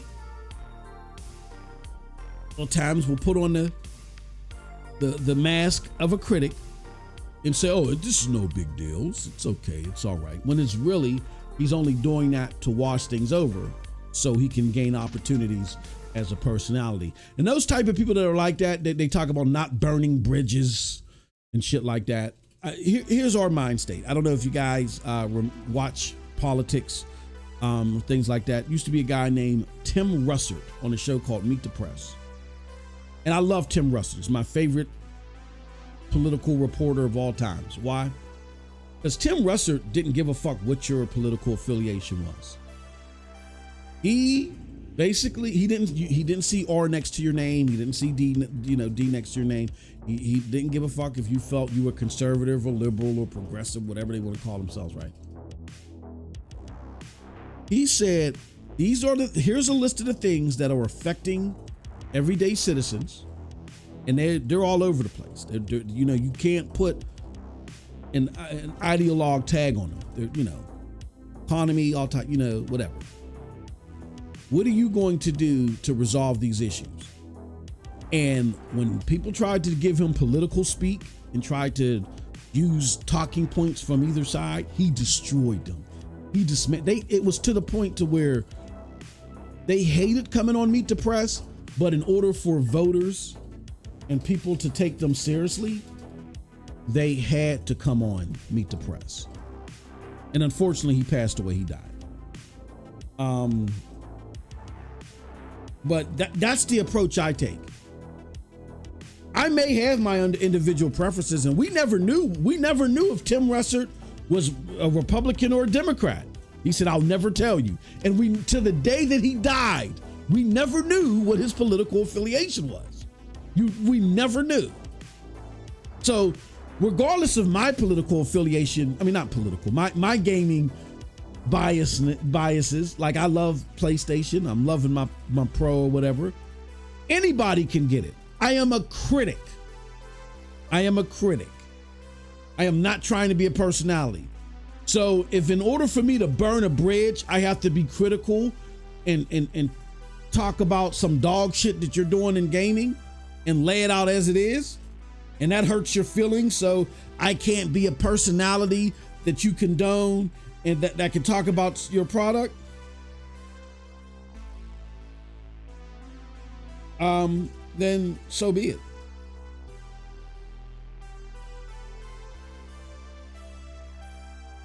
So be it. All right. So with that said, I just wanted to put that out there.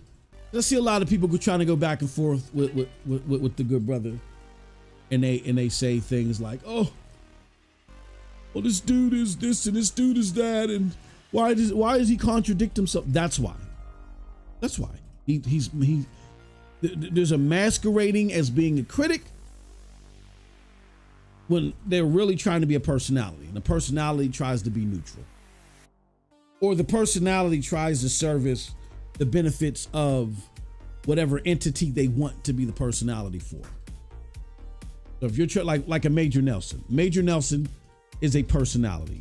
Major Nelson was never critical of anything Xbox until he left Xbox, until they kicked his ass out. Then he started letting his nuts hang, right? Now he would talk shit on PlayStation all day, but because he was a personality for Xbox, he wasn't saying anything about Xbox. But we knew Major Nelson, who he was. It was up front. He's an Xbox personality.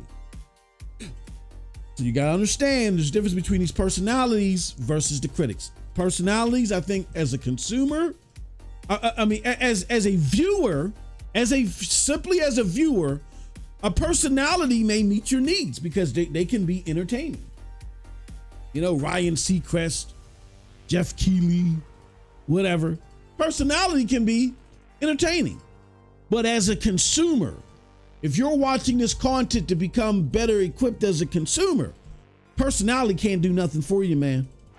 Sorry. Just so you're aware. All right. What else we got here? PlayStation Sweden says, Astro just makes me happy. And Chariot Man says, laugh out loud, MM2K. He says, I wonder what Satya is thinking right now. Have to kick the car salesman, Phil. Yeah, like what? Michael Morden says, RIP, and says, is that Skyrim killer on the screen? What's good, folks? Yeah, that's the Skyrim killer on the screen. But I just wanted to put that out there so people are aware of what's going on. Okay, all right. Wrong background. Okay. So I think that's it for our Xbox stuff. We will be talking about Xbox again. Hold on one second.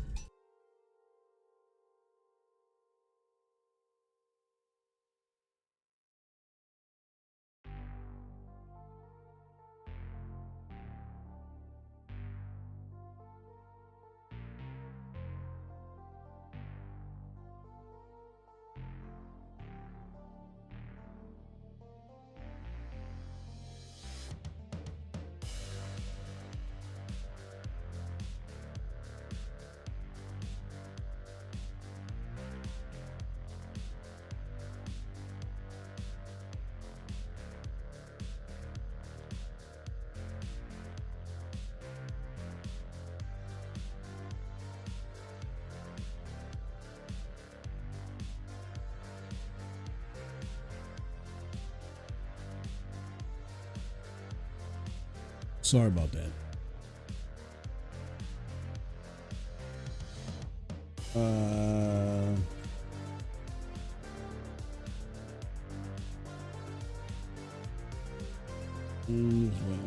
Waiting on a message.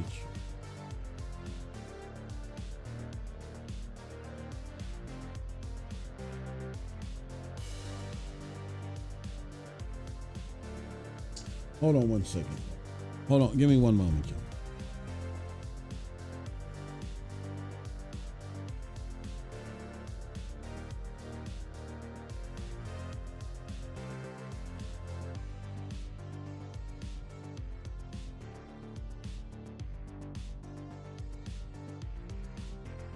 My grandson.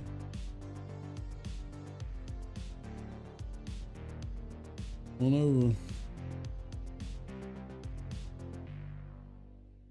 Hate when he does weird shit like he'll text me and he'll say Pap.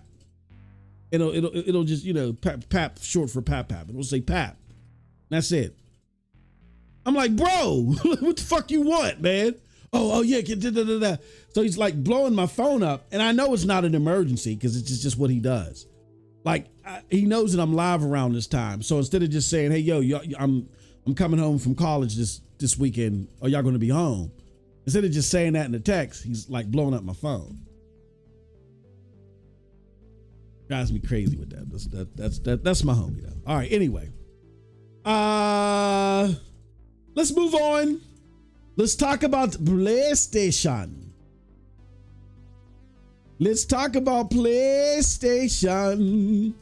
Okay, so PlayStation has dropped cloud access via the portal.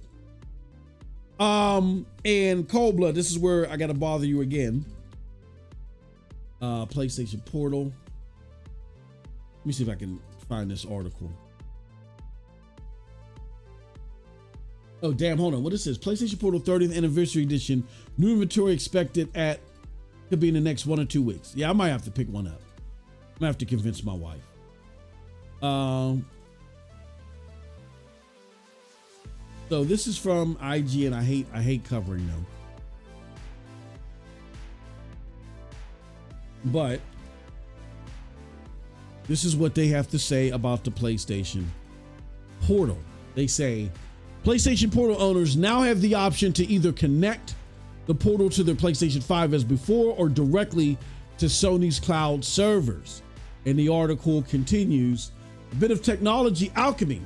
It's not often that something you own is completely transformed overnight without you really knowing about it. But that's exactly what happened to me. Up until now, I've been pretty disappointed with the PlayStation Portal. There are things I love about it, such as the build quality. The screen is big and vibrant and punches well above its weight considering the LCD rather than an OLED. The DualSense haptics are fantastic too, and it's the closest we've ever gotten to a proper controller on a portable device, but it's expensive, and because it has no onboard storage, you cannot download games. It couldn't play games without being connected to a PlayStation 5 either until this week.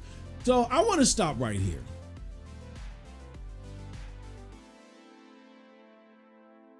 A peripheral that allows you to play your games that you've purchased for $200 is fucking expensive. It's expensive. I gotta get Cold Blood's thoughts on it. Cold Blood. A device that allows you to play your PlayStation catalog, which is the most cherished catalog out there in gaming today. Did you feel like your PlayStation Portal was expensive at $200? I don't know. I mean, back when it was only remote play, maybe a little bit on the expensive side. Yeah, I wish that bitch was 150 when it launched. But now that it has cloud gaming capabilities, that value just shot through the fucking roof. It's that good, bro. Like, now I can just use my damn phone, put a hotspot on it, and just play wherever the fuck I want to play. Yeah. That is amazing. And I don't have to turn on my PlayStation 5 at home. That was my number one issue with that device. Mhm. My PlayStation at home has to be on. That is just so much better now. You don't have to do that. And the best part is your PlayStation breaks. You still got the Portal. You got a premium. You can still play your PlayStation. Maybe not in the best possible quality, maybe, but damn, it's a great alternative right now. I must say it right now. This is the most important accessory PlayStation probably ever made to a PlayStation. The most important.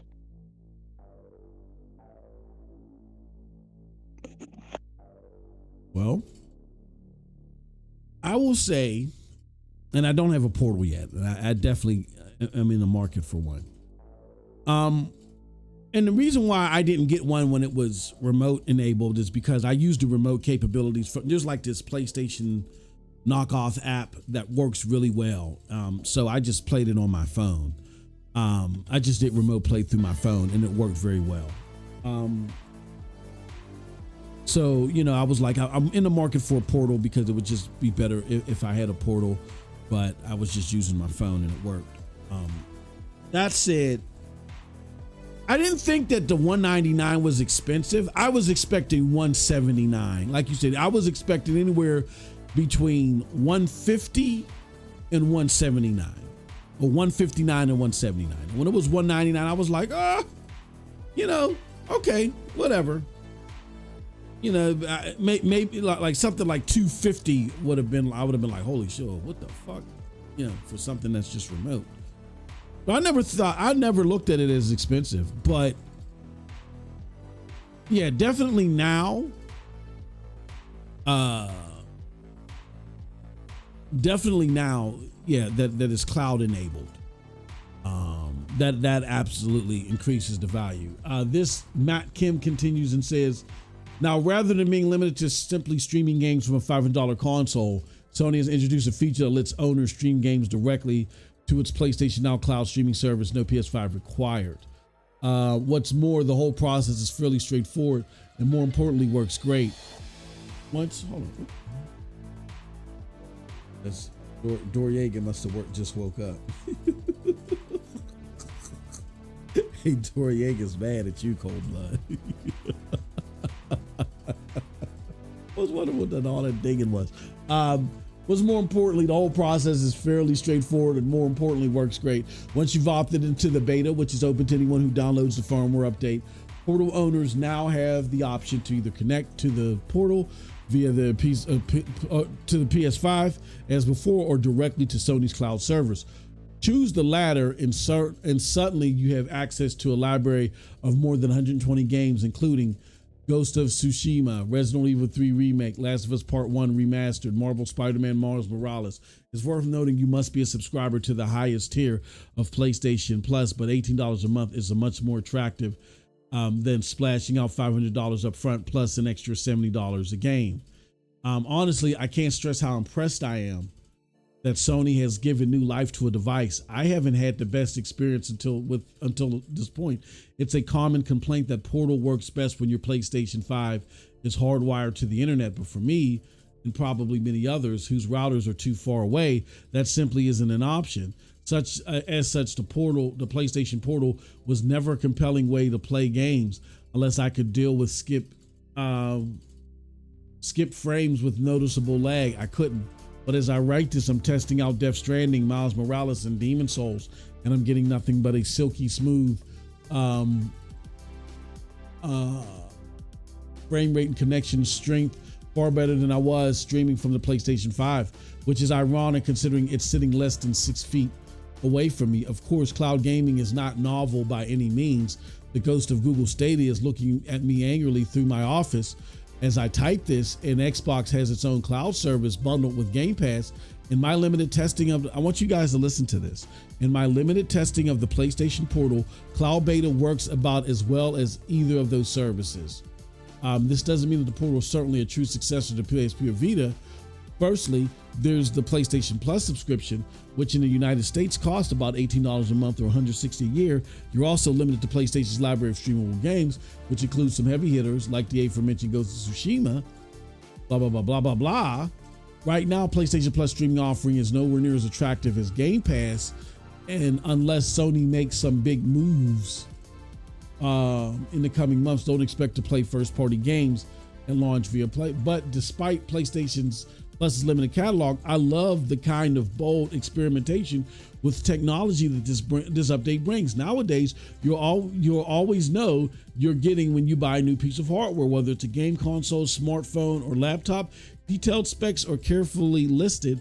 Whatever feature isn't now is usually reserved for the upgraded version released a year or two. Sony turned an existing piece of hardware into something infinitely more exciting without so much a whisper of the words. The Portal now does cloud streaming almost perfectly is kind of besides the point, because the real game changer here is the update literally turned PlayStation Portal from one thing into another. It's a little bit of a technological alchemy that's all too rare in a time of endless hardware sequels, mid-cycle refreshes, pros, slims, and so on. While I really use the phrase consumer friendly, I have to give props to Sony for identifying that it was trying to sell a less than compelling $200 accessory to fans and decided to proactively inject it with some added value and possibly opening up the PlayStation ecosystem to an entirely new group of fans in the process. So I want to tackle the inadequacies first of what was said, and then I'll tackle the things where they're spot on. First and foremost, this was not a proactive move. When they rolled this out, when they originally launched the Portal and said, this is going to be a remote device, they always said for now. They said, we're looking into making it a cloud device. They never denied it. And, I had it on good authority today we're going to do that. That was their plan from the very beginning. There was no reason to doubt that that's what they were going to do. The question just was just when. Shout out to Vivi, who's of the cloud gaming community. I put something out there because I was disappointed that it wasn't this way at launch. And he's like, just calm down, bro. It's coming. And that was just a few months ago, and he was right. It came, right? Okay. All right. So now, all you got to do is pay $200 for this device, and you're getting a good vertical slice of the PlayStation experience. And the catalog is only going to grow, and you're getting it with games with a catalog that is better. I mean, I'm not even talking about the subscription part of it, because you could purchase games through PlayStation Cloud. Xbox just started doing this. PlayStation did do it. Now, for this Portal beta, those purchased games via the cloud aren't available, or not all of them are available yet. But PlayStation been activated purchased games on the cloud. Cold Bloods tried them. Said they were fantastic. He's tried it on the Portal. You heard what he said is a game changer. He matches what this dude is saying on IGN. This is why I argue, and you guys let me know what you think in the chat. This is why I argue, and then I'm going to ask Cold Blood what his thoughts are on this. This is why I argue that even in the cloud now, PlayStation is going to be more impactful to the mainstream gamer. If anybody is going to break down that wall or that distrust of cloud gaming that mainstream gamers have, it is now in Sony's hands to do so. Why? Because since Stadia died, mainstream gamers said, see, we told you, right? They said, I'm not fucking with that. Back, I was getting, I was paying it some attention towards the very end, and then the end came and I was like, I knew it. I'm going back to what I was doing natively. In the meantime, you've had GeForce Now Ultimate get upgraded to phenomenal heights. Like was showing, Jay Fonzarelli and Wooly how to play fucking Starfield at 60 frames per second on their console using GeForce Now Ultimate.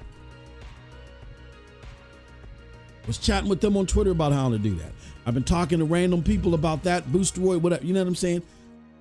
Still, it's like pulling teeth out of a turtle to get mainstream gamers to rapidly say, okay, sure. Like, for instance, I just had a conversation with somebody in the DM. They were trying to buy, like, they're like, man, I really want to buy a PC so I can do this, that, and the other. And I'm like, bro, you don't need a PC. Just get GeForce Now Ultimate, or you can get Boosteroid. And they're like, there just isn't that trust. Xbox has been leaning on cloud gaming for a very long time. They've been putting cloud gaming on everything. They got it on your grandma's girdle now. The cloud gaming is everywhere.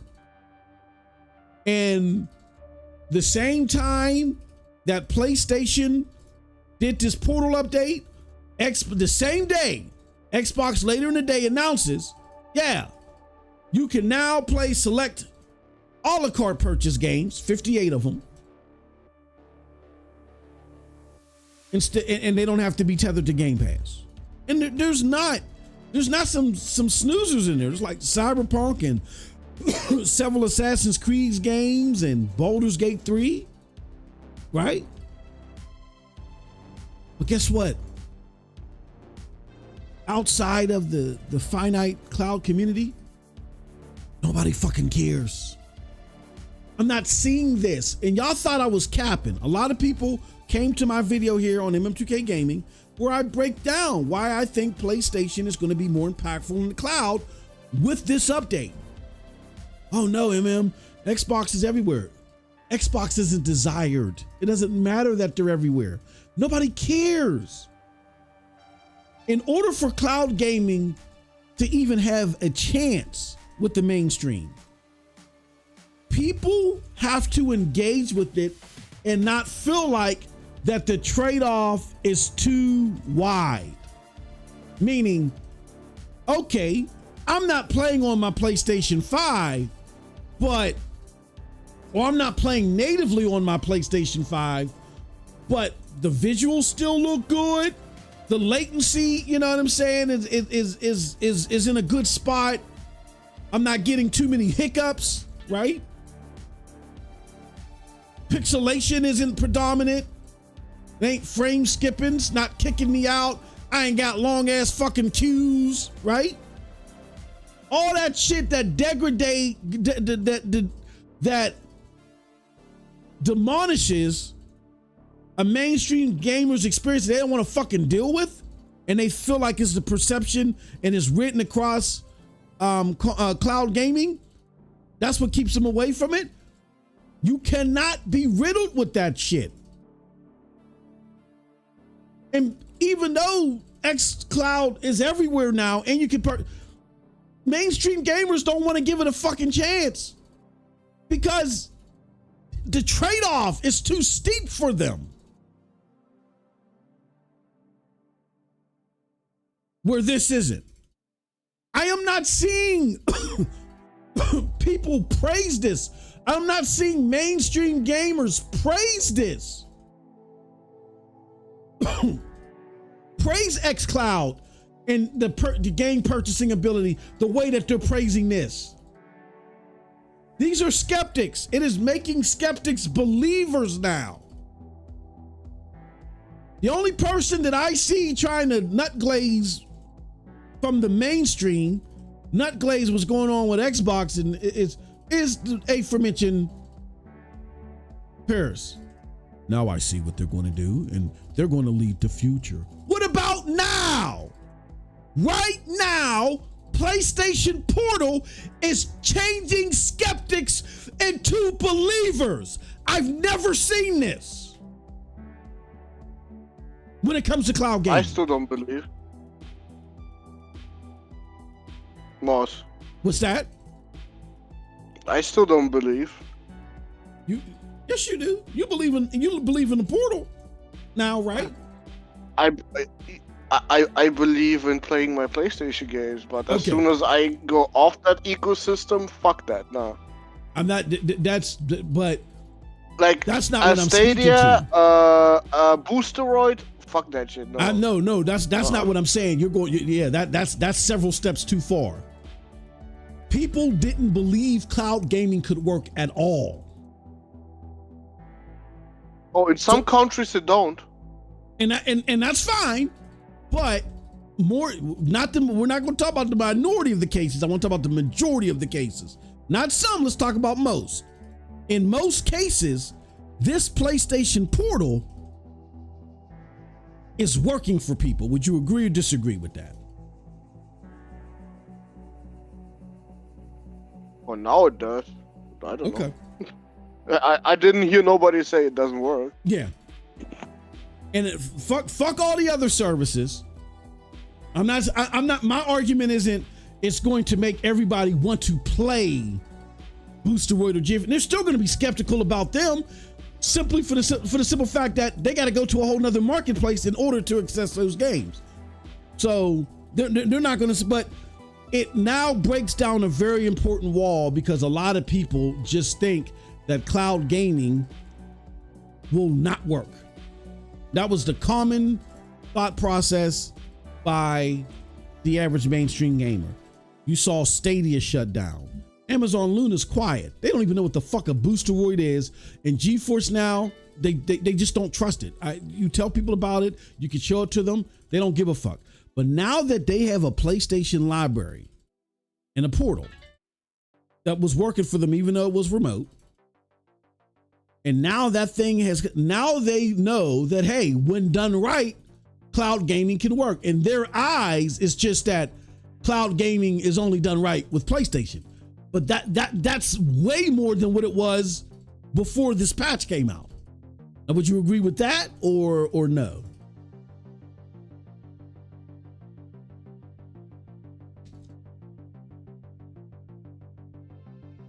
Did you just ask me?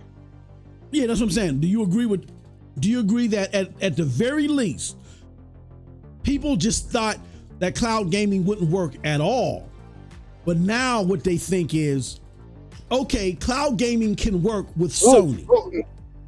I think you misunderstand something. People say cloud gaming ain't gonna work the way Stadia was working.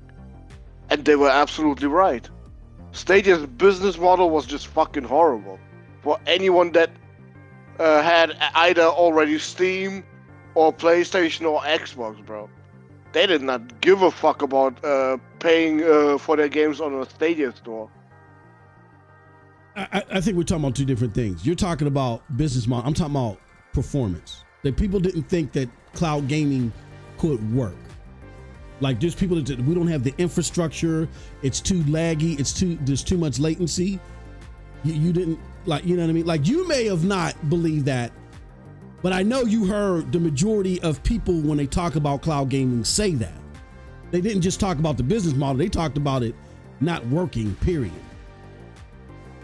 They would sit there and say, well, you have good internet. Maybe that's why it works for you, right? You would hear that all the time. Maybe you're by a certain server or whatever, right?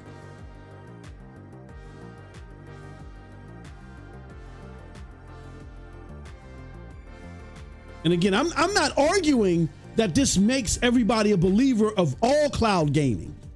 I'm just saying that now people believe, even if it is just under the PlayStation brand, they do believe that, hey, if you do it right, cloud gaming can be an enjoyable experience. It can give you great latency. It can give you great fidelity. I'm just experiencing that under PlayStation where I trust it. I don't trust it anywhere else yet. If ever. Like that's my argument. My argument is who's going to have the biggest impact on the cloud gaming delivery system? If people are regularly playing the portal, and they're like, yeah, this is a great experience. Oh yeah, I would definitely do this. Or if people say, you know what? As Xbox opens up, as PlayStation opens up their library and they say, you know what? I might buy me a Portal now and play my PlayStation games on the cloud through the Portal. That doesn't make them a cloud gaming enthusiast. I'm not talking about that. But but just by them using that singular platform, that makes them a believer in cloud technology. Just cloud technology under PlayStation. That is more impactful towards the growth of cloud gaming and its future, because what's going to happen is other cloud gaming providers are going to look and they're going to say, well, shit, what the fuck are they doing that we couldn't do? And then they're going to realize, oh, well, PlayStation is a trusted gaming brand. And they didn't just throw everything at the kitchen sink, or they didn't throw the kitchen sink at the wall. They did this in decency and order. And they got a powerful gaming library to back it up. Maybe we want to start doing the same thing. Plus, PlayStation ain't capping hours at 100. You know, you see, that's what I'm saying. I'm not saying that this is going to instantaneously turn people into fans of cloud gaming across the board. There may be some residual effects to where some people may say, oh, let me try that. But the point I'm trying to make is that it is showing people who at mass were saying, no, this ain't gonna work, man. This doesn't work. Cloud gaming just doesn't work, not the business model. It just doesn't work technically. Because all of the other previous efforts didn't change people's minds. People saw what they saw with Stadia, even though 90% of what they saw wasn't true. Amazon Luna, where they at and shit, right? Like, and people didn't even know that Luna even existed. Like, what the fuck is an Amazon Luna, right? GeForce Now, fucking fantastic, but they don't trust it. And there's no way for them to see it at its apex, because GeForce Now wants to charge you $7 a day if you want to try out GeForce. That's not going to happen. Horrible business model. And last but not least, the motherfucker that's throwing everything but the kitchen sink. And this is the main reason why people don't believe in cloud gaming. I repeat. So for all of you Xbox enthusiasts, particularly in the cloud, you got to understand why I think it's pivotal for you to not just settle for what you're selling for. You got to understand that if you want xCloud or whatever it is, or cloud gaming in general, to flourish in the long term, you got to hold Xbox's feet to the fire, because Xbox is the reason that most of these people, most of the mainstream, regardless of what they think of the business model, most of them do not think it works technically. Why do they think that? Two instances. Instance number one, when Xbox opened the server blades to the Series X server blades, and I remember everybody and their grandmother, Z did it, Kofi Talks did it, every podcast content creator out there you could name, they tried it. They said this shit is trash. They said we were so disappointed because there was so much hype behind this, and they shut it down, and they didn't look back until I think it was earlier this year. You can now play your Xbox on your Fire TV. And then people started flocking. It was like, let me give this a second chance. Maybe it's better now. There seems to be, that was several years, that was a few years ago. It's got to be better now, right? And when they went to go play it on their Fire TV, they said, nope, still not good enough yet. Don't take it from me. You can call me a hater all you want. Don't take it from me. Look at what Doc Dark said. A big time cloud gaming advocate. He said, why are y'all promoting this on the fucking Fire TV? It's trash.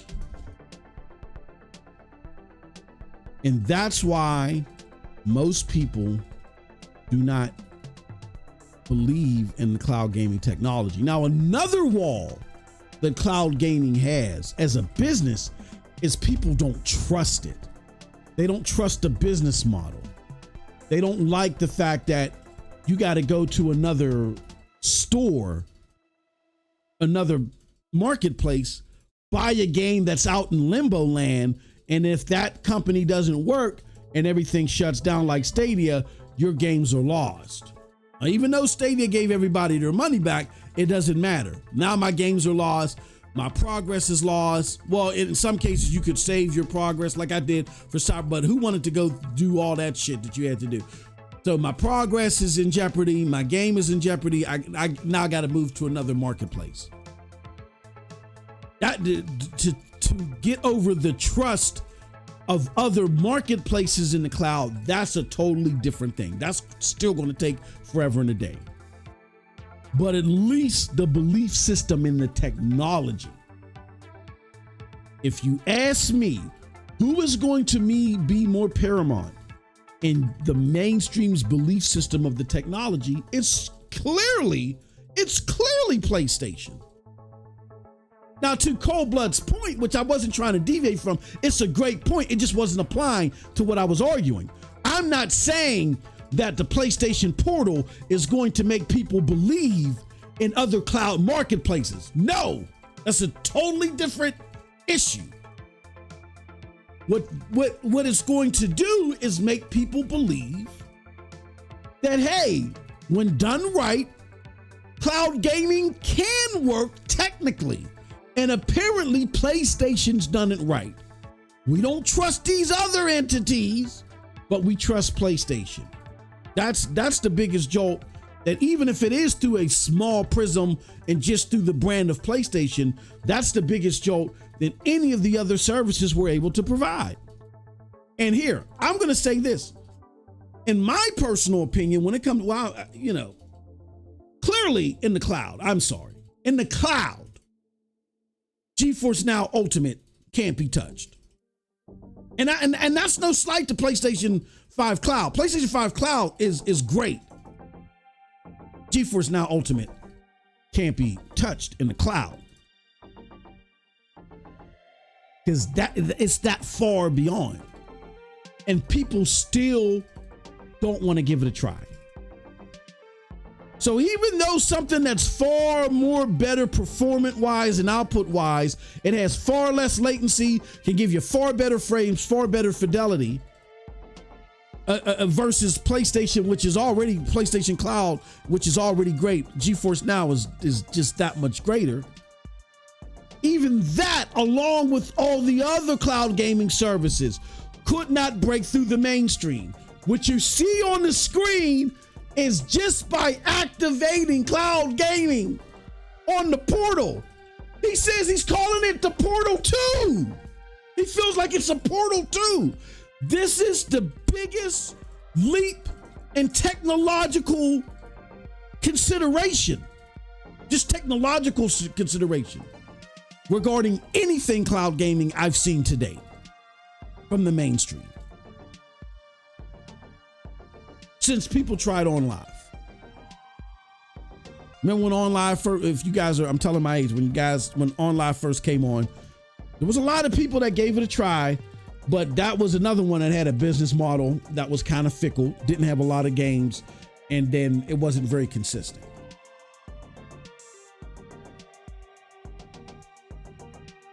Since the latest renaissance towards cloud gaming, since the latest flux of companies, GeForce Now, Stadia, Amazon Luna, Boosteroid, Utomic, Antstream, and Black Nut, and all these motherfuckers.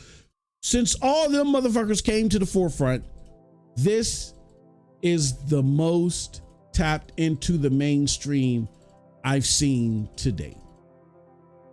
And again, I've already said this is not the best cloud product out there, but it's the most effective.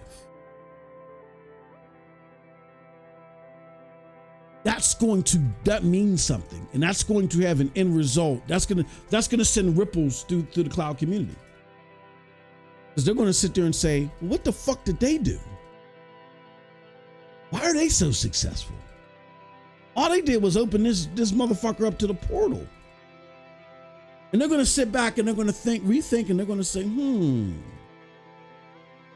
what is it that we're doing that's wrong that PlayStation got right?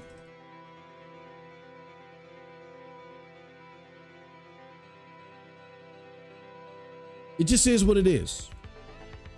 I know a lot of people, particularly in the cloud gaming community, they lean on xCloud heavily. They love it. They think it's best thing since sliced bread. We're even seeing comparisons to Stadia, which I'm not sure about that at all. Stadia was many things. It served two types of demographics: a technological demographic that was, that wanted to see the enhancements of fidelity in performance over the cloud, like 4K 60, seamlessness in gaming, right? Those were a crowd that was vital to. This is the crowd that gravitated to GeForce Now Ultimate before and after Stadia's death. You can't forget about them, because Phil Harrison didn't forget about them when he was talking about who this product was for at launch. That's who he said, the technically enhanced crowd that are into 60 frames per second. And they're marveled by the fact that you can get 4K over a browser or over the cloud. The consistency that you got from Stadia. I literally would be streaming with you guys up here like I'm talking now. My wife would be like, okay, time for you to come downstairs. I would go boop, boop, boop, transfer to my phone, play as I'm going down the steps, sit on my recliner, boop, boop, boop, boop, transfer to my Chromecast. It's just as quick as that. You ain't doing that with xCloud. Get a fucking queue.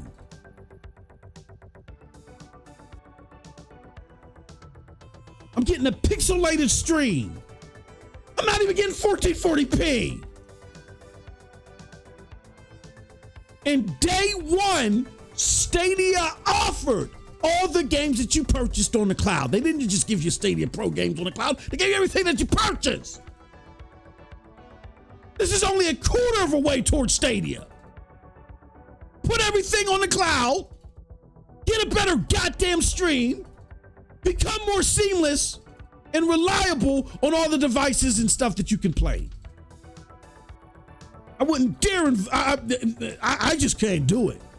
But again, that's me looking at the big picture of Stadia, not just trying to represent one half of that demographic. There were two demographics.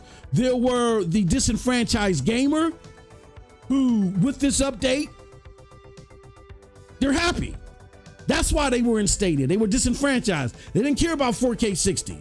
They just felt like that, hey, I'm not buying a console either because I can't afford it, or it's not going to get that much use out of me. It's not worth it. I can't wait for downloads or patches. You know what I'm saying? I'd rather just go boop, boop, boop, boop. Those are the disenfranchised gamers. That's the other wing. Yeah, the disenfranchised gamers, yeah, xCloud is doing whatever you needed to do. That's fine. You're only one half of the Stadia demographic. Stadia was a lot more than that. And there's something that PlayStation is doing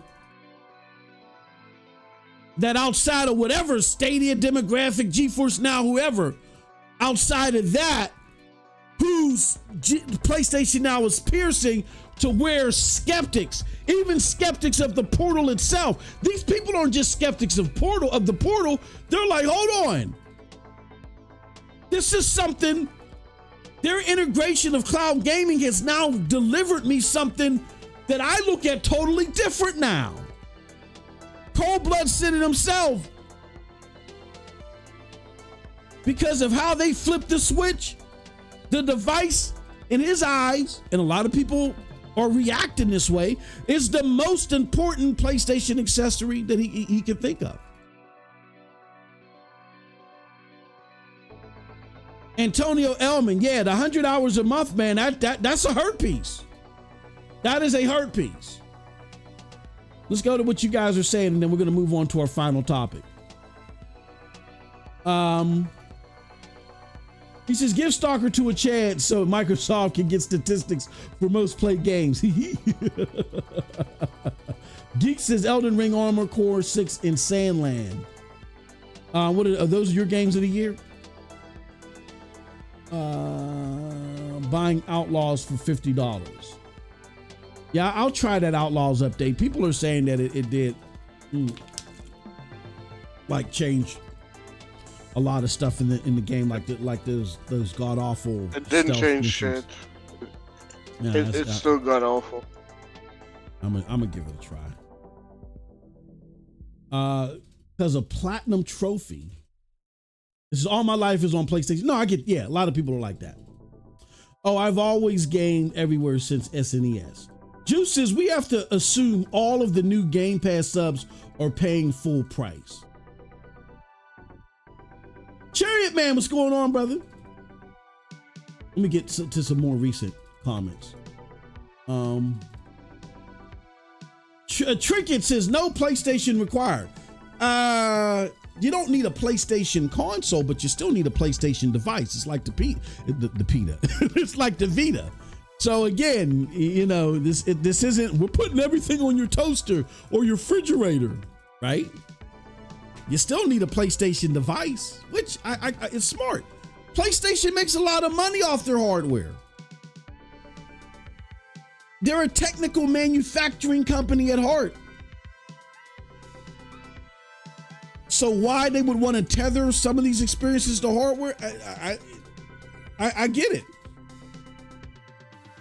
I just wish that they would open it up a little bit more and just simply say, okay, look, you can experience this on your Fire TV too, whatever, but you got to own a PlayStation device. Kind of like what Apple does when you want to, access certain services that they offer. You had to own an Apple device. Like, I think that's what PlayStation, and pivoting off either the console or even the portal, I think is smart. Because they make a lot of money of it. They would lose a lot of revenue to get rid of that. Makes sense. I'm not mad at it. I just want it to be in more places. Like, my lights went out yesterday. They went out the night before, and then they didn't get restored till yesterday. So my friend went out of town. I had to go over to his house and kick it, and I couldn't lug all my shit with me. You know what I'm saying? To hook up my computer and shit there. They'd have been looking at me on the camera like, oh, motherfucker, you're not going to burn up our juice. Over here, we're just letting you stay here to charge your phones and shit. Take a hot shower, right? So I brought my Chromebook with me and sat there and chilled, played some GeForce Now on my Chromebook. I would love to be able to play my PlayStation games on my Chromebook if that was the only opportunity that I have. And I wouldn't mind if PlayStation said, yeah, sure, you can play it on your Chromebook. Do you own a PlayStation though? Are you on okay, good. All right, you can do that. You can do that, motherfucker. Go ahead, have a blast. You got a portal? All right, go ahead. Yeah. Because I get it. It's not so much to me, the shit that it has to be tethered to. Because here's the reason why I can sympathize with PlayStation doing that. Now, if you would have talked to me like 2 years ago, Cold Blood, I would have said, no, you put your game day and date on the Samsung TV or the Hitachi 2000. That's the only, and that was ignorant on my behalf. Why? Because I didn't take into consideration. Think about this.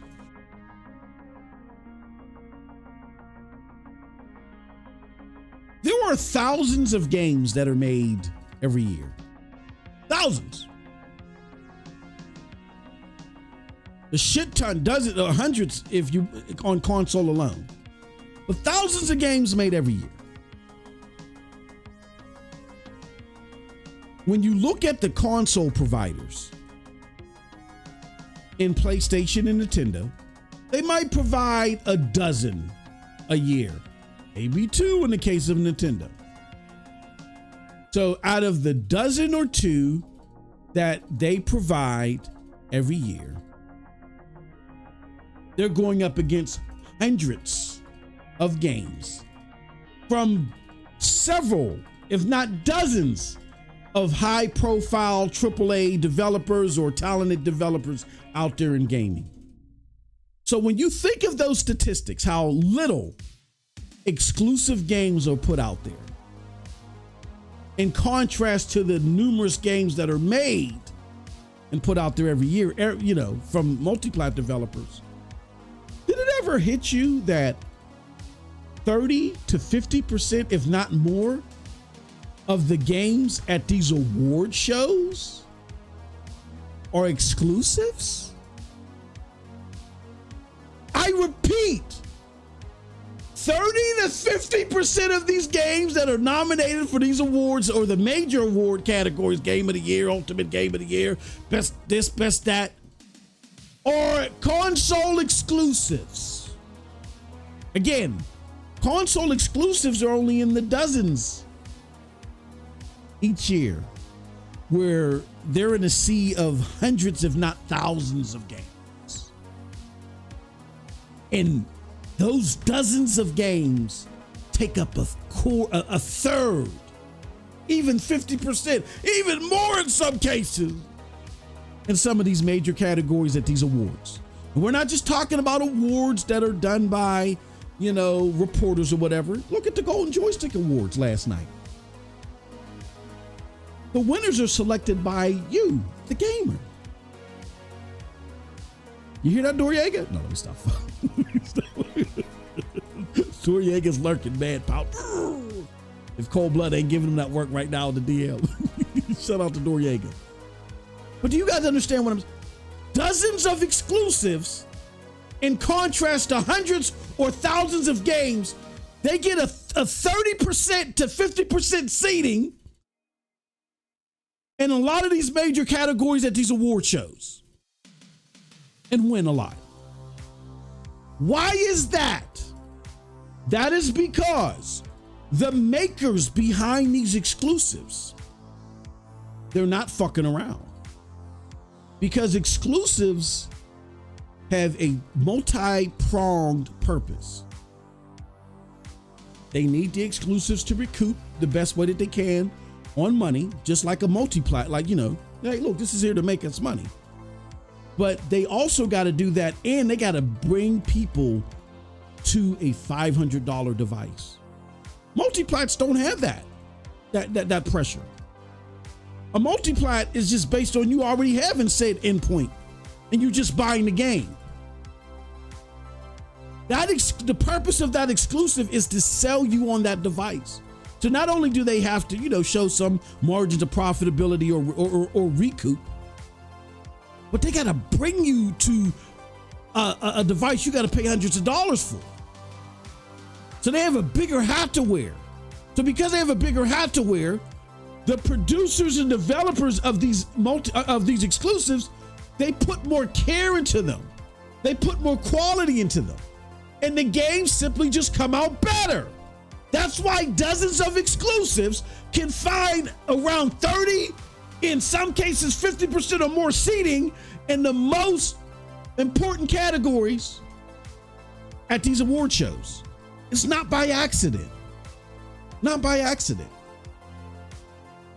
When you take away that sense of urgency that is required because they got to sell you a device, which is a heavy, you know, task to lift. I got to sell you a $500, $600, $700 device now. Whoo, this game better be great. When you take away that sense of urgency of selling that device, arbitrarily, you're taking away that sense of urgency that could have an impact on the quality of the game. Now, some people will say, well, the fact that you got to sell a sub-service, that should be a sense of urgency. Tell me how that's working for Microsoft. How's that working for Xbox? Xbox is trying to get you in Gamepass. They put all their shit day and date. How's their quality? How's that working for them? Huh? So the true and proven method for at least 30% of the great experiences that we get year over year are based upon games that have been developed to sell you expensive hardware or pricey hardware.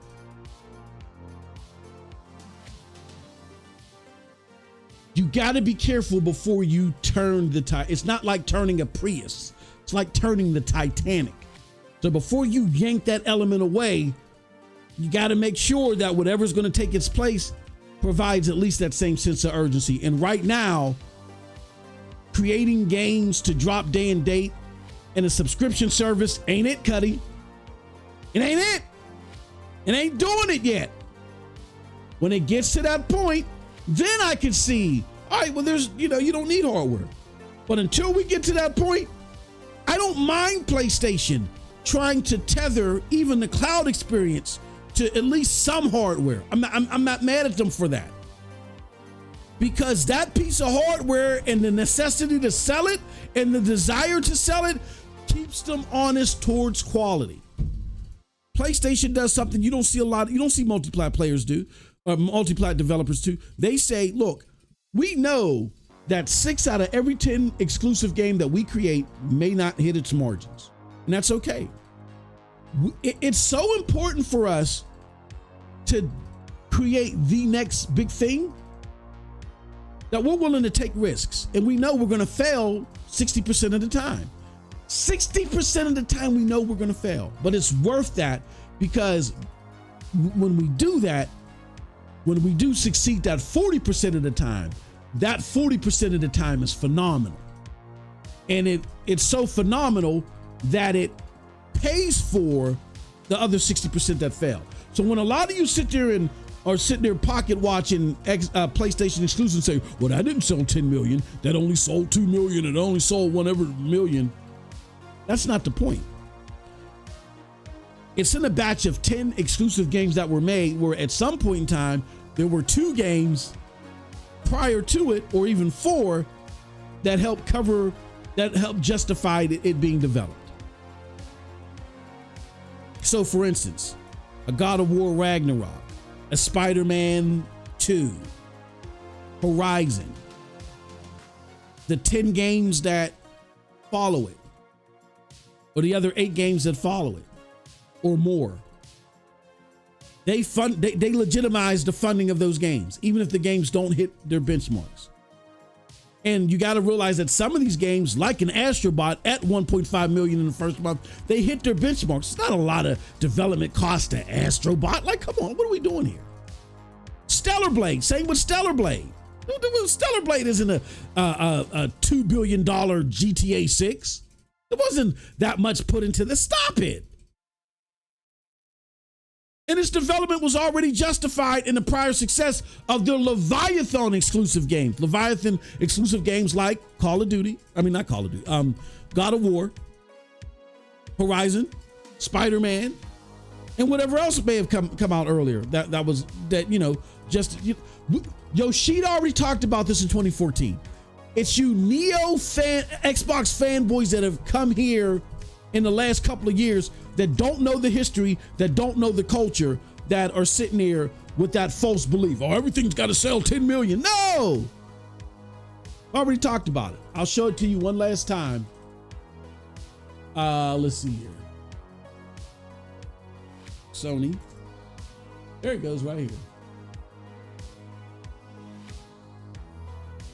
No, not Sony. Yoshida. There we go. Let's show it to you one more time.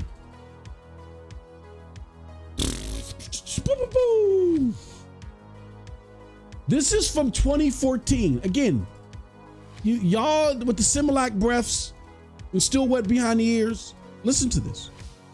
Shuhei Yoshida, only 4 out of 10 PlayStation games make money, but Sony will always support talent. And this is what he says. Sony Computer Entertainment has been known to publish quite a few games that haven't exactly been financial breakthroughs. This has been known since 2014. Yet they don't seem to be about to give up on that kind of experience, as explained by Worldwide Studios president Shuhei Yoshida during his panel at Game Lab in Barcelona. This is what he says. When you look at what we do, managing studios and managing funds, that's essentially what we do. To look for talent and support talent, because at the end of the day, it's the people that create amazing things and it's the creative team that makes breakthroughs. Listen, it's a hit or driven business. We look at our financial results of the titles and probably 3 or 4 out of 10 make money and maybe 1 or 2 make all the money to cover the cost of the other titles. So we have to be able to maintain that hit ratio at a certain level to be able to continue the business. So we always try to find out and support and help and grow talent. That's the most important work that I believe myself and some of my management team at Worldwide Studios are doing. Every single game doesn't need to be 10 million. It serves a purpose. It's driving people to the marketplace. And Sony is seeing success in that, in the fact that 82% of Call of Duty sales are on their platform. And they didn't have to make any investments in the Call of Duty in order to see that money, because they were driven to PlayStation by the exclusives. Just 2 games, 2 Leviathan games, justify the creation of the other 8, regardless of how well they do. But this time around, Sony has had some duds, but 60% of their games have not been duds. They've had some duds. Oh my God. But you're not seeing that. You're seeing margins higher than the 60%, along with the Leviathan game still hitting. And you got another one potentially coming out next year and goes to your tie. Y'all don't understand the business, and therefore y'all don't understand why PlayStation is excelling, Xbox is failing, and now PlayStation is poised to grab the mind share in the cloud from the mainstream of all places, for crying out loud, in the cloud.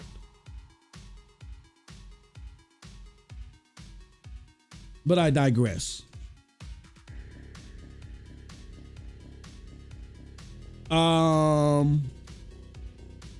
hate how I have these. Okay, there we go. I find it funny that Microsoft always punishing for the cloud, but PlayStation is doing better.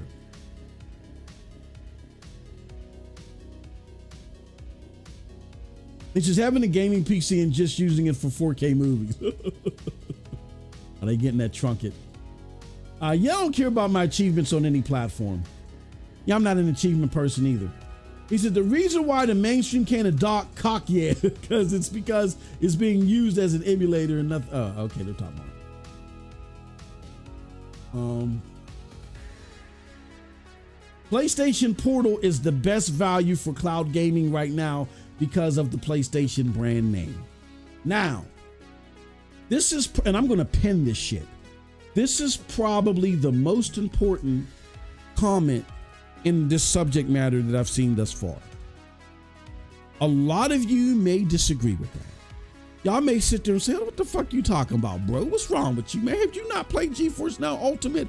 Have you not played, xCloud being everywhere on your grandma's toe jam and all that? What's wrong with you? Have you not played Boosteroid, man? It doesn't matter. This perception simulates the perception flowing through the mainstream right now. That's a breakthrough. Again, I'm not arguing that, now this makes the Game Boy. Let me ask you, are you going to go try another cloud service today? Feel free to say fuck no. You know what I'm saying? Like, I'm not arguing that he's going to go try it. No. What he is going to do, though, is now he believes in the technology. And he know it works. And even if when it comes to cloud gaming, let's just say he never goes anywhere else, other cloud services are going to look at that. They're going to say, holy fuck, how did PlayStation do it? We got to pull some of the motherfuckers over here. What is their secret sauce? And then that's going to force the other services to look at shit like this. That is the staple of the secret of the PlayStation pie. Quality. Quality games. Quality performance. Quality dependency. Being patient in some regards, and I know cloud gamers ain't going to want to hear that. Being patient in some regards. Not just randomly throwing shit out there and then leaving a sour taste in people's mouths when it doesn't work as promised, and therefore leaving a black eye in the face of cloud gaming. Rolling shit out as it works, like they said. They knew it worked, they tested it, they did their A/B whatever, and then they put it out there. And like I've always told people, just because Xbox opens their mouth more doesn't mean shit. Xbox loves running their fucking mouth. It's all about the rollout. When you roll this shit out, how effective is it? And people just assume, oh no, Xbox is gonna be way more poised than PlayStation. You don't think Nintendo is doing their shit too? Nintendo has a cloud service provider that's working with Google. Google Games for Cloud backs up Nintendo's cloud service. All these people are doing shit.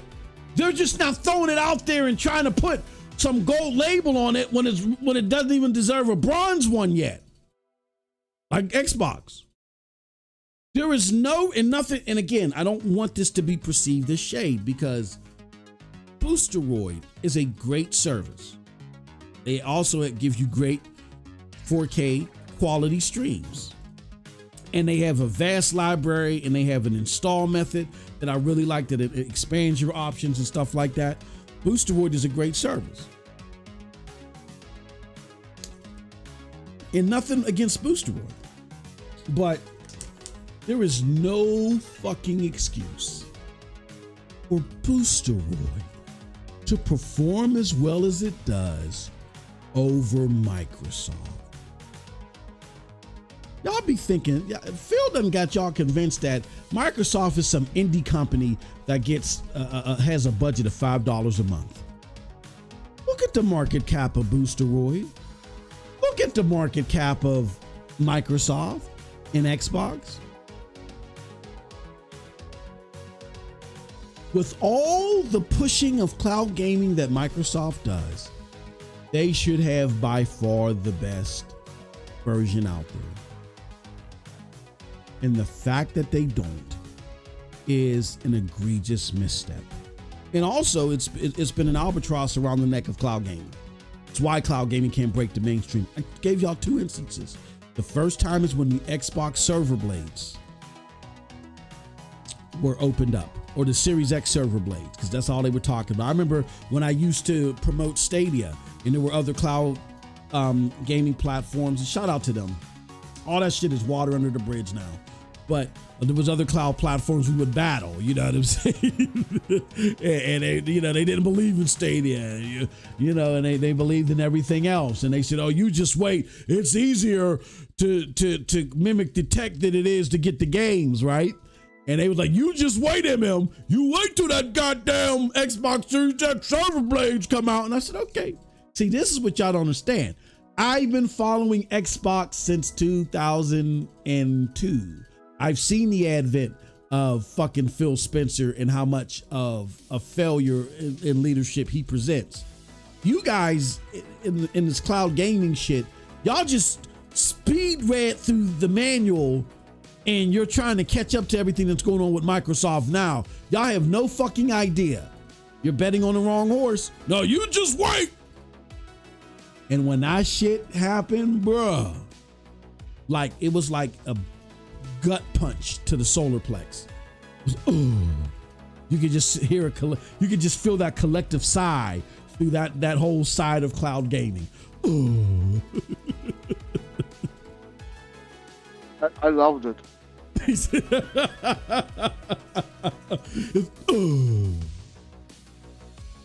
Moss, look at it this way. If Stadia was still alive and you were still over there stuck with Stadia, I would not be here right now. No. I was talking about xCloud, not Stadia. People were upset because xCloud was. Oh, I thought you mean when Stadia died, they was all No. When it was the people that were trying to tell me that xCloud was going to perform better than Stadia. Wait for the Series X upgrades, and that never happened, and they felt salty about that. No, and it's never been. And this is what people don't understand. It's never been my vision. Like even now, you know, it's never been my vision to just do one thing. It started off with me doing variety content here. And then I saw the lies being told about Stadia and cloud gaming. And so then we did Stadia Dosage, which is now Cloud Dosage. All right. That, you know, that can run itself. You know, we got a great team over there. I'm over here lifting up MM2K Gaming, and we want to do more. We want to do a network. We want to have touch all parts of gaming because I'm sick and tired of turning on the fucking internet and just seeing grifting and people lie about shit. Like, let's have debates. Let's have spirited conversations. We can talk about how good or dog shit something is, but let's at least do it from the truth. You know what I mean? So my plan was never to stay over in Stadia. Like, I remember somebody I was working with over there, and they were like, man, Stadia isn't it anymore. And I'm like, well, it's not it for you. That's fine. I said, yeah, let's do something else. Let's start over and do something else somewhere else, because these Stadia people, they believe in something totally different. And they were like, no, man, let's just convert the Stadia people. No, you can't. It's not. That's a completely different demographic. It's not going to work. You know, that's why this is separate from that. Like, the people over there at Cloud Dosage, they're listening to this, and they're probably ripping their papers and kicking their animals and slapping cabinets and shit. They do not agree with anything that we're saying over here. That's okay. They have that right to believe what they believe. They'll see when the dust settles. You know what I mean? But that's their right. But, you know, our message is for them, and their message definitely isn't for us.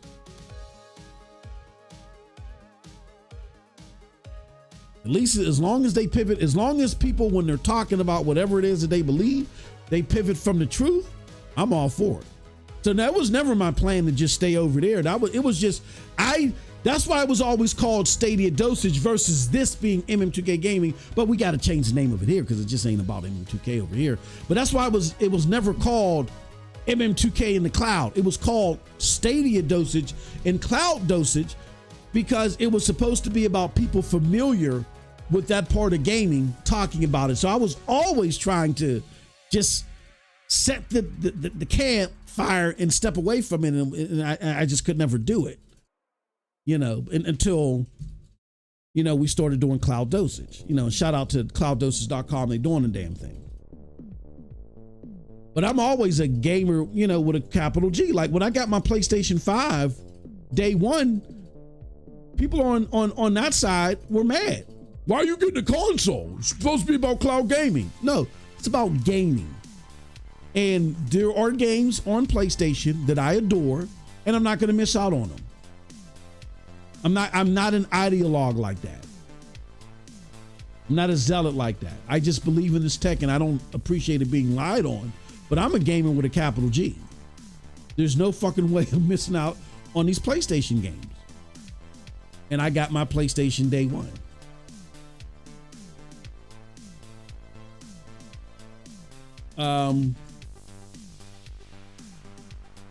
Mary Wilcox says grifters and liars are incapable of having debates. Yeah, that is true. Real Royal Vision says it'll only make people want a portal or a stream on their PlayStation. Nothing else. It's the library. Once implemented, since you can stream any game to your console you own for a while, it is a side dish. I can't argue with that. I can't argue with that. And PlayStation being the lighthouse to potentially other services will probably lead people to believe that, hey, if I want people to build this library over here. See, here's the problem. Like Stadia's problem was it was its own separate marketplace. If you want to create a marketplace,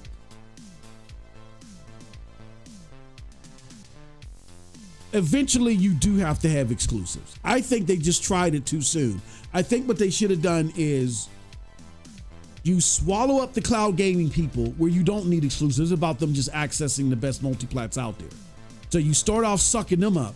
And then once you suck them up and you're ready to move to the big stage, then, you start whipping out your exclusive content, because that's what makes a marketplace. And that's where Stadia failed. Stadia was not a desired marketplace at all to the mainstream. They looked at it and said, what the fuck is this? And went about their business. And Stadia just, the leadership at Alphabet didn't step accordingly. People at Stadia understood it. They knew it. But it was Alphabet who had these lofty expectations and didn't pace it right and didn't stick it through. You cannot compete with other marketplaces without compelling content. You can suck up the cloud gaming community by just giving them access to games. That's them. But to go to the broader marketplace and fight against the PlayStation or even an Xbox with their trash ass games, you gotta have compelling content. You gotta have compelling exclusive content. That was stupid. But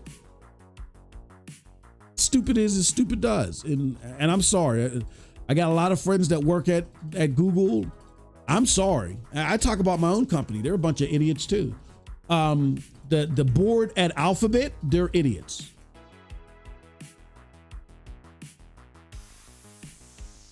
The board at Alphabet. Jack Buser got it. Phil Harrison, when he wanted to invest in Fortnite and get that on the platform, he got it. The people in the Stadia, management team, they got it. They just were hamstrung by ABC's board. They didn't get it. Or Google. When I say ABC, I'm talking about Alphabet Company. For those that are not aware, Alphabet is legitimately the parent company of Google. They're the parent company. They didn't get it. That leadership there at Alphabet is horrid. That's why, that's a whole nother podcast anyway.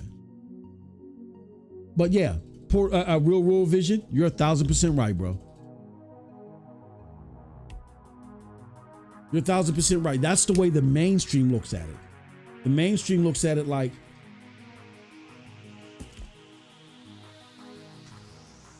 I may not go anywhere else ever, but I love cloud gaming over in PlayStation, and that helps them believe in the tech. So other cloud gaming services will say, well, you know what? Well, now that they believe in the tech,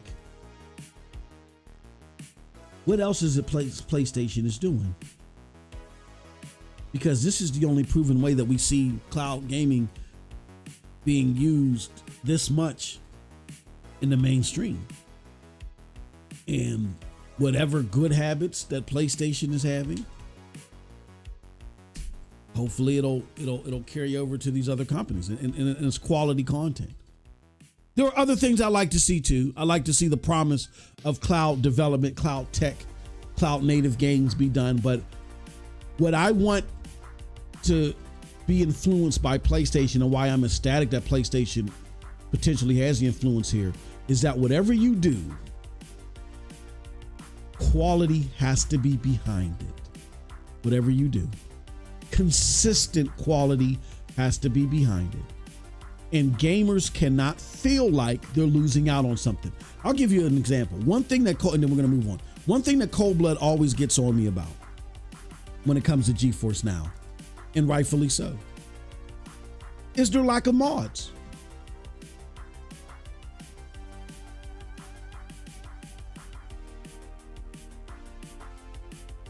I'm happy that they partnered with World of Warcraft mod makers, but give me a fucking break. You see them Cyberpunk 8K mods and shit that are out there, and all the other mods for these other games? Like, you can't, for instance, you don't have a partnership with someone that can enact Cyberpunk mods, or hopefully that's down the pike. Again, if you want to break through the mainstream, you got to have quality, and GeForce Now Ultimate definitely has quality. But there can't feel like a trade-off. You can't feel like a trade-off. If I'm a PC gamer, like this is the conversation I just had. I just tried to sell GeForce Now Ultimate to somebody. I took one of my streams, one of my great looking streams where I did overdrive mode, and I said, look, GeForce Now Ultimate is fantastic. They said, yeah, but I want to do mods. I swear to God, I'm not lying. I swear to goodness, I'm not lying. I don't like swearing to God. I swear to goodness. I just had that conversation today. GeForce Now don't do mods. Boss, explain to me why I'm only right way in the future for you. And not at the fucking moment I said. Because you gotta squirm, goddammit. We gotta make you squirm. No, I'm not squirming because I know I'm right. I don't think he's gonna mind me saying this. I had that conversation with Nethos. Nethos was like, I'm trying to get into console gaming. Because remember I told you we had that incident the other day where we was pulling people in and we pulled somebody. I'm still trying to get cleared so I can tell you guys what happened. I'll tell y'all I'm supposed to tell y'all in the members chat. We'll do that.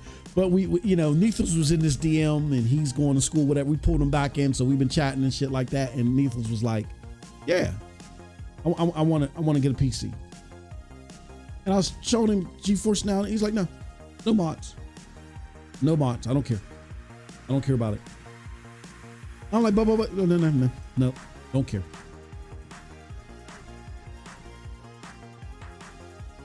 PlayStation Sweeten says, I have a lot of games bought online on Nintendo.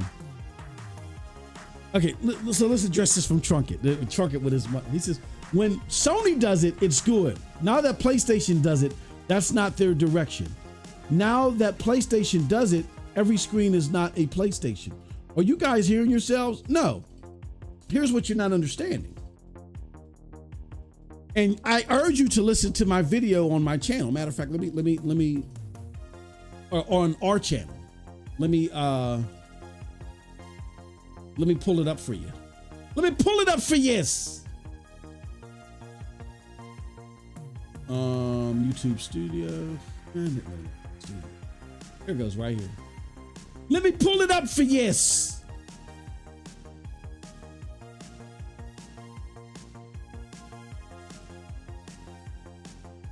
Ooh, YouTube, you got to do a lot.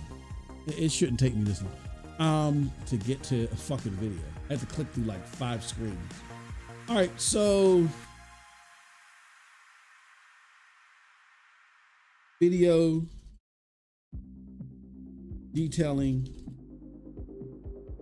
PS influence on cloud. Cricket, this is for you. All right. So definitely check that out after the show. Here's the argument. Xbox is trying to lean heavily on the cloud. I would say they have like a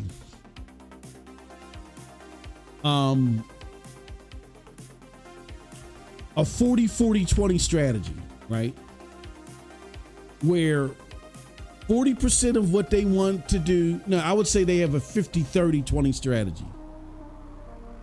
50%, they would love for 50% of their activity to be on the cloud, 30% to be on PC, 20% to be on their console.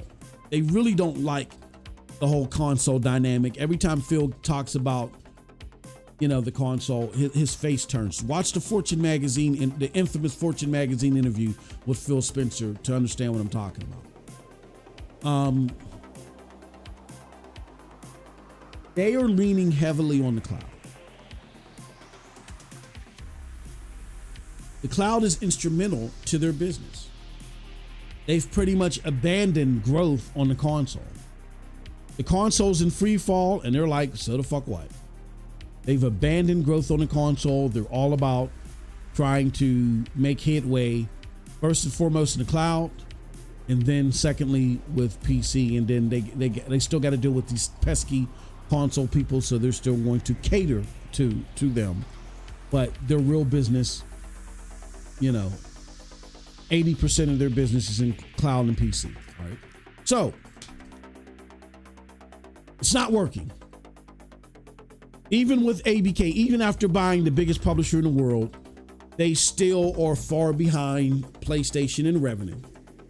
And they're falling behind little by little because their projections on the money that they're supposed to make with ABK, they're under those projections by 1.9 billion since they bought ABK. So that's why I feel like even more, you feel like a sense of urgency for this. This is Xbox push even more, even though it fell kind of flat. Moss. I think it's gonna go even more down. Yeah. As time continues, I think Activision is gonna be their biggest mistake ever. Yeah, totally agree. And they only gonna admit it after 10 years of fucking Game Pass. Yeah, Game Pass is dead. The Game Pass is dead. Call of Duty is dead, and all the other bullshit. Yep. Yep. Did you hear about that committee? Did you hear about the committee for Call of Duty now? Like, there's a committee at Activision for Call of Duty for implementation of shit now. It was on Charlie Intel. I'll find it. What do they do? This committee that is organized by Microsoft, not developers, it's organized by Microsoft. They are now going to regulate and come up with implementation in Call of Duty for here on out. And the developers can give suggestions, but this committee is going to tell them what they need to focus on. And they've been told not to focus like on gameplay, game loop elements. They've been told to focus on maps and something I forgot. Yeah, Charlie Intel had broke that a couple days ago. This is Microsoft doing this. Call of Duty's about to be fucked. About to be fucked so bad, bro. Let me see if I can find it. I don't understand. How is that any different than some CEO going in there and tell them, do this? Well, I mean, that's essentially what they're doing, opposed to where any of the innovations that were happening to Call of Duty, most of them were coming from the developers. It's not coming from the developers anymore. It's coming from this committee that's from Microsoft. And to your question, which is a great question, by the way, let's just say if something, which it doesn't sound like something like that was in place. Let's just say if it was. Apparently, the old committee or the old leadership knows at least what will be financially successful for Call of Duty. Do you think Microsoft knows that? No. They are masters in telling people how to not make money. Exactly. Yeah. So you may have Microsoft. You may have had sleazy Bobby Kotick or whoever doing like that, like you said anyway. But at least it was them, and they know how to sell Call of Duty. Microsoft has no fucking idea. None. They're going to come in and enact this committee, and they're going and if this stays as it is, they're going to destroy Call of Duty. Like you said, we'll be sitting here 10 years from now, and they'll be like, yeah, we probably shouldn't do, when they've sold off the business. And Phil is making chicken sandwiches at Arby's and shit. Yeah, maybe we shouldn't have done. Can't find it. I got a screenshot of it. But I gotta find the actual tweet. Yeah, but it's on Charlie Intel. And those of you that follow Charlie Intel, you probably know what I'm talking about.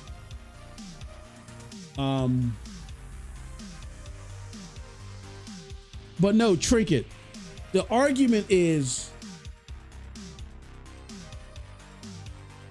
even with Xbox putting all of its cards or the overwhelming majority of its cards in the cloud gaming basket. They're not breaking through the mainstream. Where all PlayStation had to do was activate cloud gaming on the portal, and the mainstream is like going crazy and shit over this. And now they're talking positively about cloud gaming, not as a whole, but at least a cloud gaming service where they haven't talked positively consistently like this ever. Like you may have heard people randomly say, yeah, GeForce Now is cool, GeForce Now is cool. But they've always followed it up with cloud gaming isn't it, infrastructure isn't great, this, that, and the other. You know what I'm saying? You're not hearing any of that with this. And this may be the only service where you don't hear that. And that means that the influence of the cloud is now with PlayStation, which could have a positive influence on these other cloud providers, because these other cloud providers will now realize, you know, all these other gimmicks that we've tried, that's not going to break through the mainstream. We can still try some of this stuff, but at the center of whatever we do, it has to be quality, reliability, dependability, and gamers can't feel like they're losing something because they're going to the cloud. Like it's like when I tried to sell Neethles on GFN, he wasn't trying to hear it. Why? Simply over mods. It's a loss. When people hear cloud, they feel loss. And PlayStation Portal in the cloud being implemented that way, they don't feel the loss anymore. Even though it's only in the beta phase and all the games ain't available yet, they don't feel loss. That's the first time cloud gaming has been talked about without loss. And as someone that has been covering cloud gaming extensively since 2019, it may not be a big deal to you because you ain't been following all this content. It's a big deal to me because I've been watching it. This is the most excited I've seen mainstream gamers be about anything relative to the cloud. And that means influence. That means, and whenever you have influence, that means people are going to want to copy you in the market. And Sony does not have to put their weight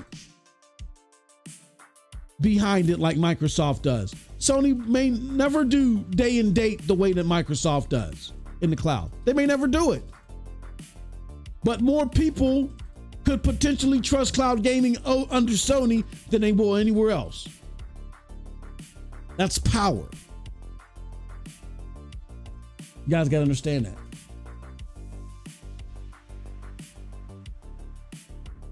Oh, gosh. All right.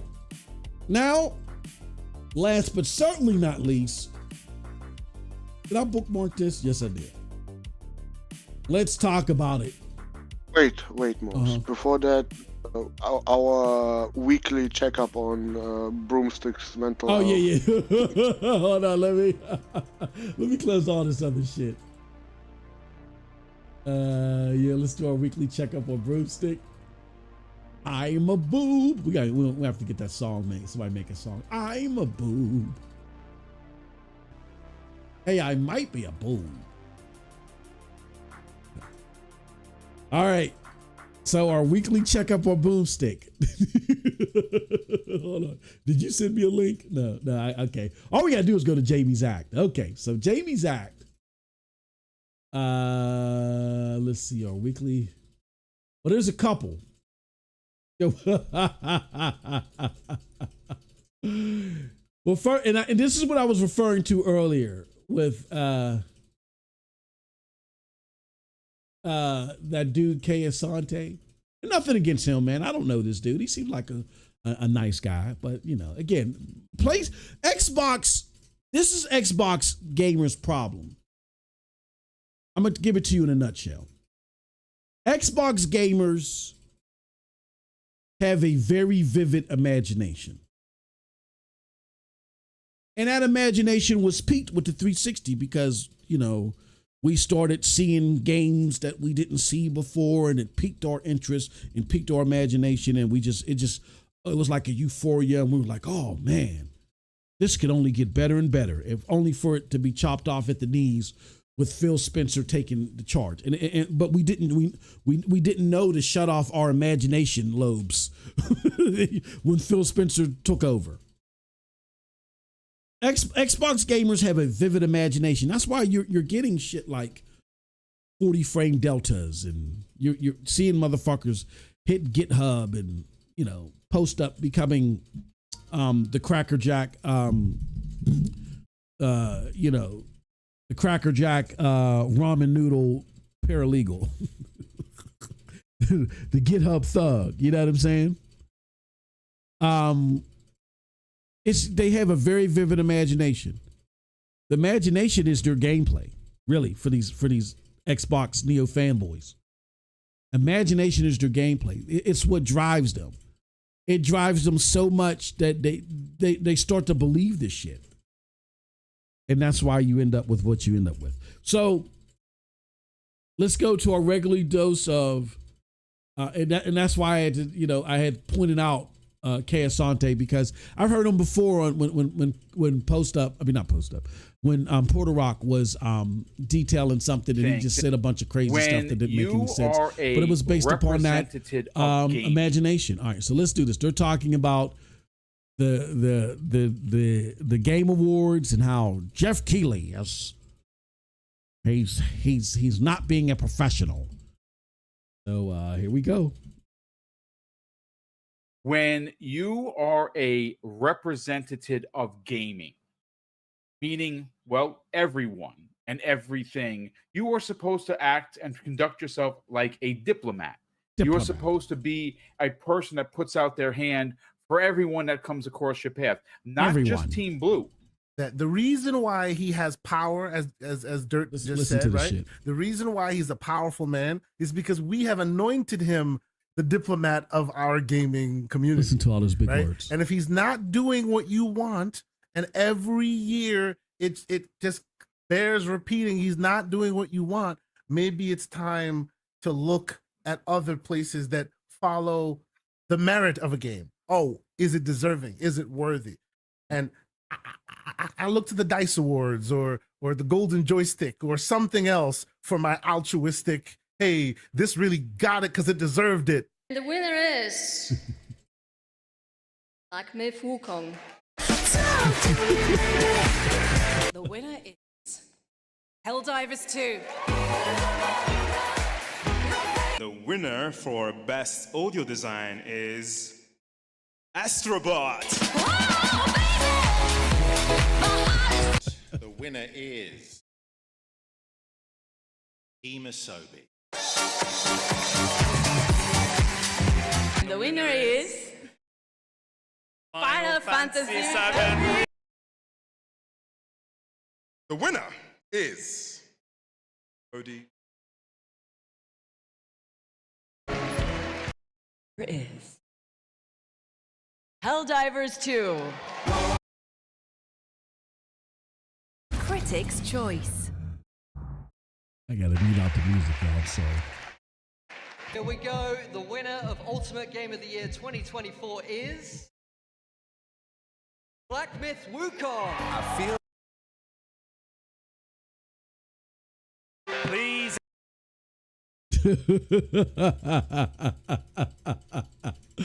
Oh shit. Wait, I didn't hear Hellblade. Yeah, I sure didn't either. I know it wasn't coming. I know it. What was Call of Duty on Best Multiplayer? It's because it's Cold Blood. You don't understand. It's because we put all of our faith in our judicial system behind the provocative of the barometer of Jeff Keighley. And if we take some of that diameter and splice it up into very cubical parts, then we'll see the promised land over at the Golden Joystick Award. Man, I tell you, these bots have a vivid ass fucking imagination. But they can sit there and sound like they know what the fuck they're talking about. Pivotal, pivotal. What the fuck you talking about, man? Golden Joystick Award did your ass dirtier than the fucking TGAs. Y'all need to stop this shit. Y'all are fun. Y'all killing me, man. Oh shit. Let's see here. But shout out to PlayStation Sweden with the 20 sec. Thank you very much. Appreciate that, my good friend. As always. All right. We got one more, man. We got one more. I just got to be careful with this music that they got playing. Let's play this. This is from I know it. He put out the most nominated games. We're talking about Jeff Keighley again. And then Final Fantasy VII Rebirth. I know it. You know, is also Golden 7. Joystick. Man. So theoretically speaking, every time Final Fantasy VII wins, Astrobot loses. I'm just saying, you think about it, in the Galloper hierarchy, are they really going to put the little robot above Final Fantasy VII Rebirth? Did it win anything at the Joystick Awards? The Golden Joystick. The winner for Best Audio Design is Astrobot. Winner is but Imasobi. Won Best Audio Design. Oh my God. And Studio of the Year. Oh my God. Studio of the Year? Hello.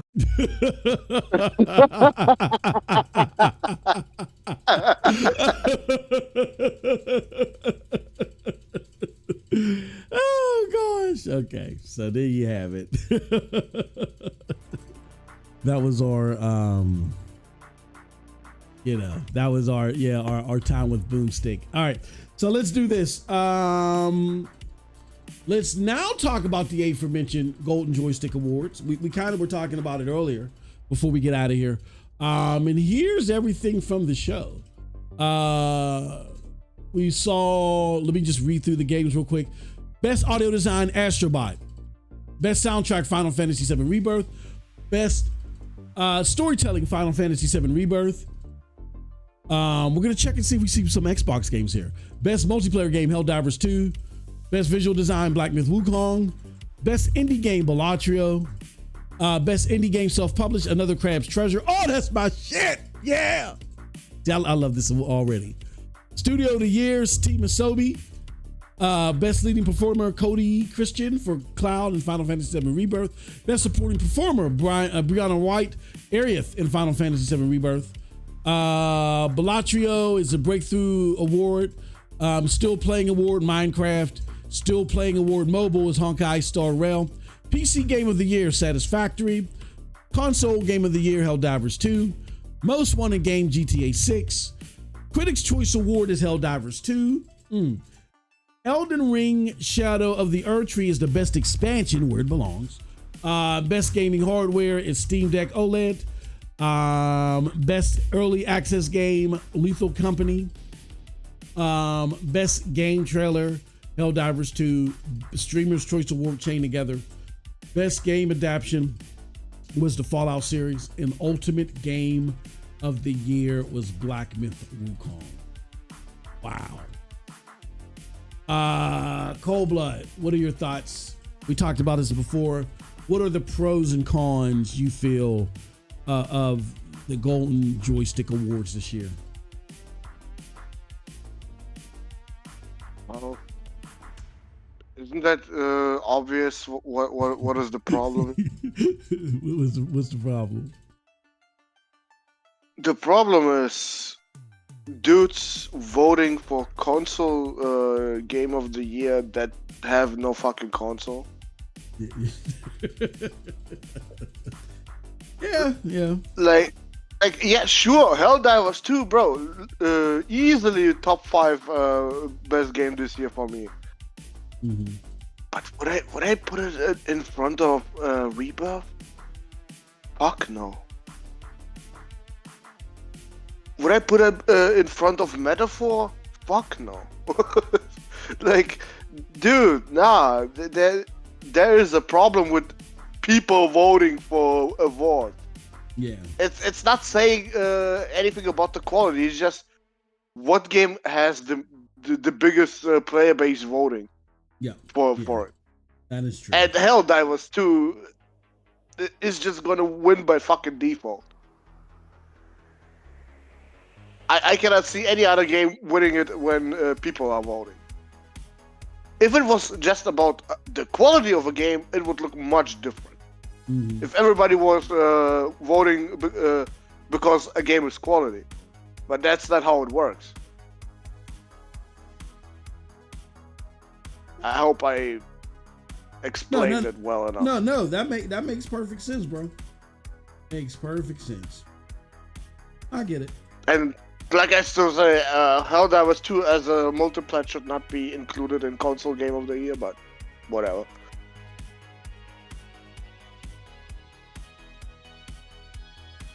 All right. Well, But- no, I agree. Go ahead. Bro, in my opinion, Metaphor got completely shafted in Golden Joystick. Yeah. They did they even get nominated for anything in that? I don't know. I think they did. I think for best storytelling, I think I did see Metaphor. I could be wrong. Well, okay. Well, nah, Rebirth wins that. Sorry. But as far as like, I think I did, but I can't remember totally. Because I was like watching and there was 1,000 things happening around me. But yeah, to say that they got nominated for anything, yeah, if they didn't get nominated, at least that definitely is a shaft. That definitely is a shaft. Unless Golden Joystick has a certain cutoff. Silent Hill 2 also got shafted. Absolutely nothing. Yeah. One, not. I don't even think they got nominated for anything in that. Yeah, they probably didn't. I don't know if it's a time frame thing or what. And then your favorite game, Stellar Blade, was nowhere to be found either. Yeah. That's disappointing. That is disappointing.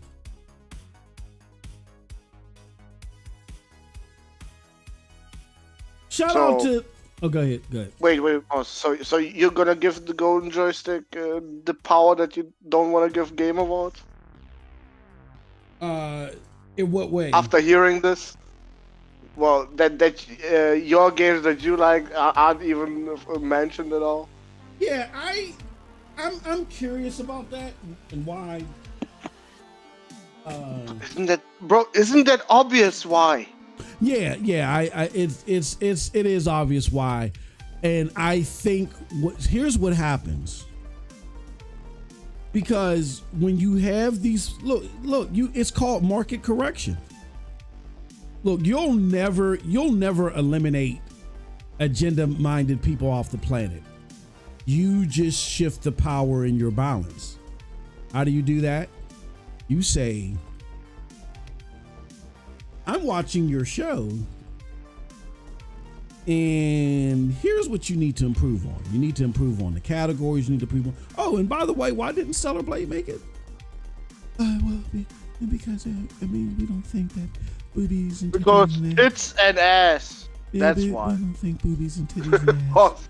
Oh, no, should be that is gonna be nah. If you ask them, they're gonna be very clear with you why. Because it's an ass. We think that boobies and tits and ass, and we think it's gross. Oh, you think it's gross? My viewership is gross. You fucked up. Goodbye.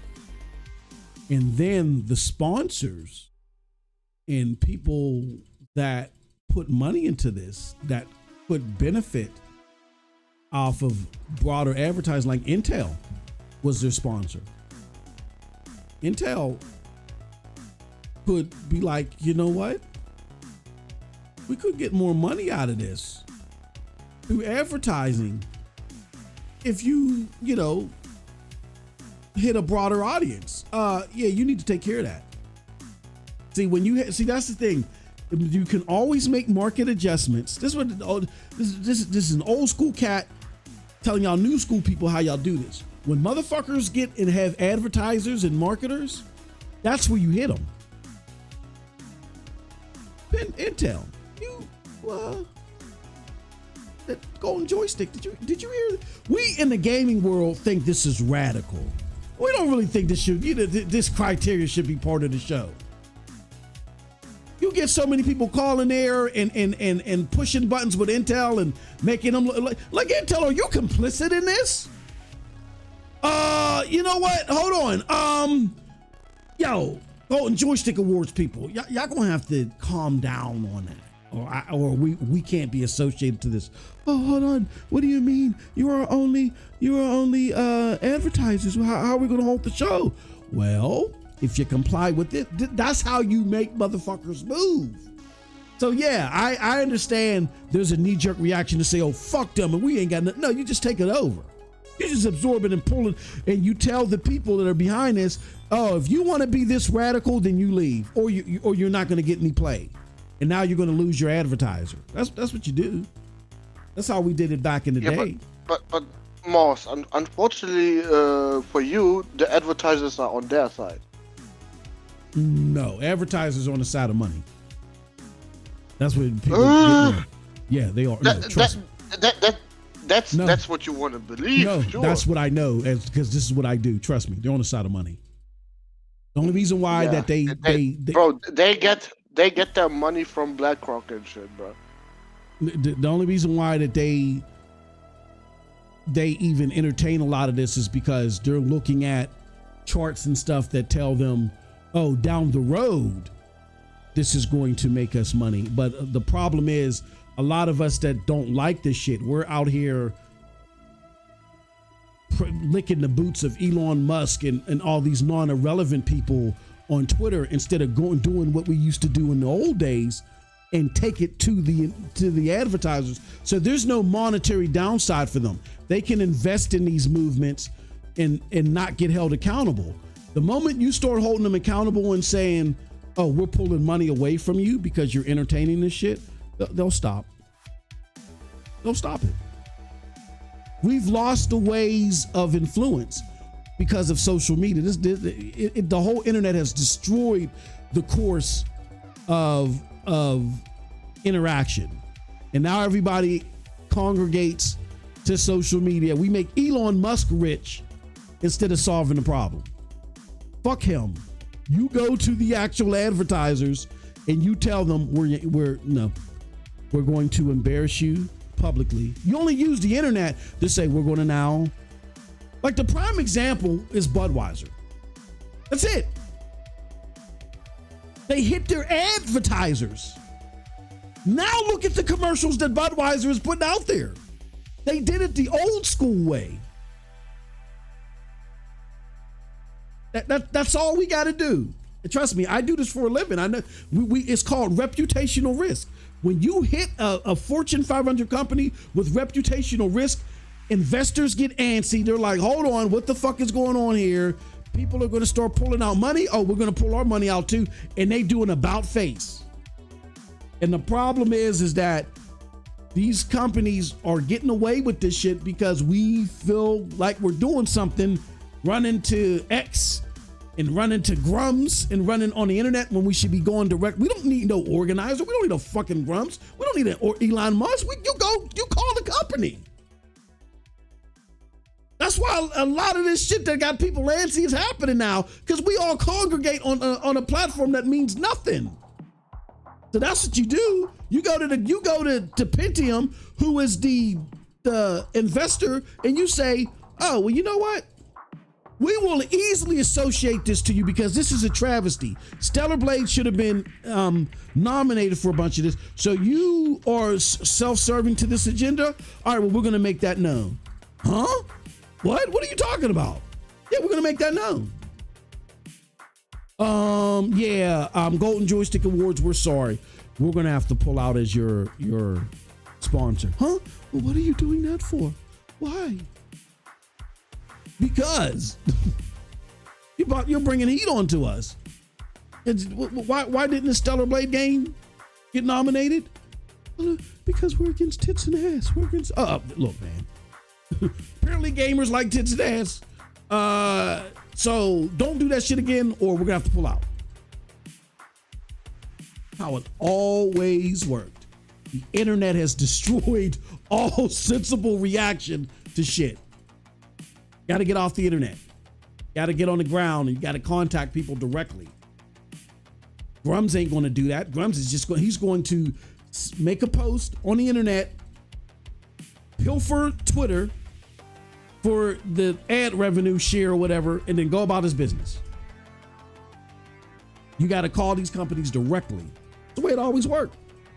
And we can take over Golden Joystick. Trust me, the fact that they have a sponsor, they either comply or die. I hate to put it like that. They either comply or they die as a platform because they'll find no more sponsors because people will say, that's unacceptable. You didn't award this game because of what? Yeah, we ain't doing that shit. And they're doing it not because of like the whole J.K. Rowling thing, which is still silly to me, but the whole J.K. Rowling thing, that's like a political hotspot button. This is just you're revealing skin, for crying out loud. Which I know some people at times make it more than what it is. Well, hold on, you addressed the dress, and I only see 80% of the butt cheek, not 85. Like some people made it more than what it was. But them shamming this game as great as it was because they decided to be revealing, it's like stop it. That's how you get that's how you make progress. Trust me. I agree with Cold Blood. Metaphor should have at least one soundtrack. Yeah. Hi, Ice Queen Gaming and Mary Wilcox is Michael Morden. He says, I think so too, but Erdtree being in Game of the Year is definitely a problem. Not going to be. If it is so, Jeff not have a problem next year setting up a new award. Oh yeah, but we'll see. It all depends on us, man.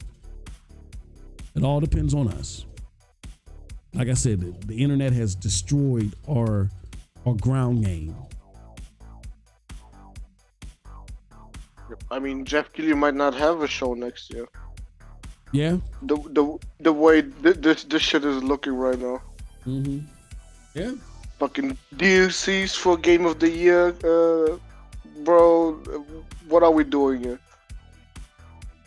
Yep. Totally agree.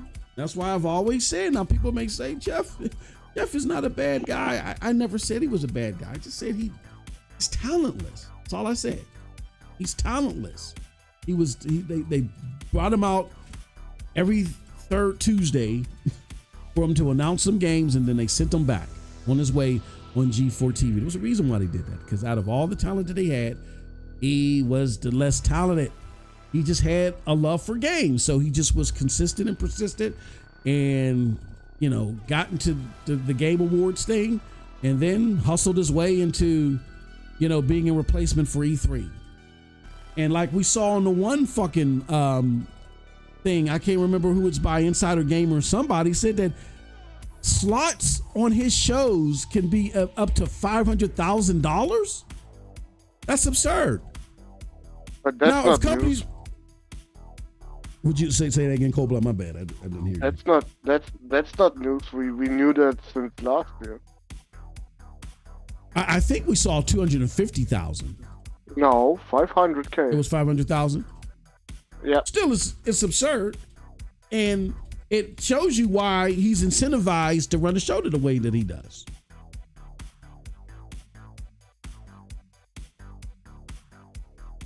And now he wants to trademark the Game Awards. Ah, fuck that. Yeah, this is what I say we do as gamers.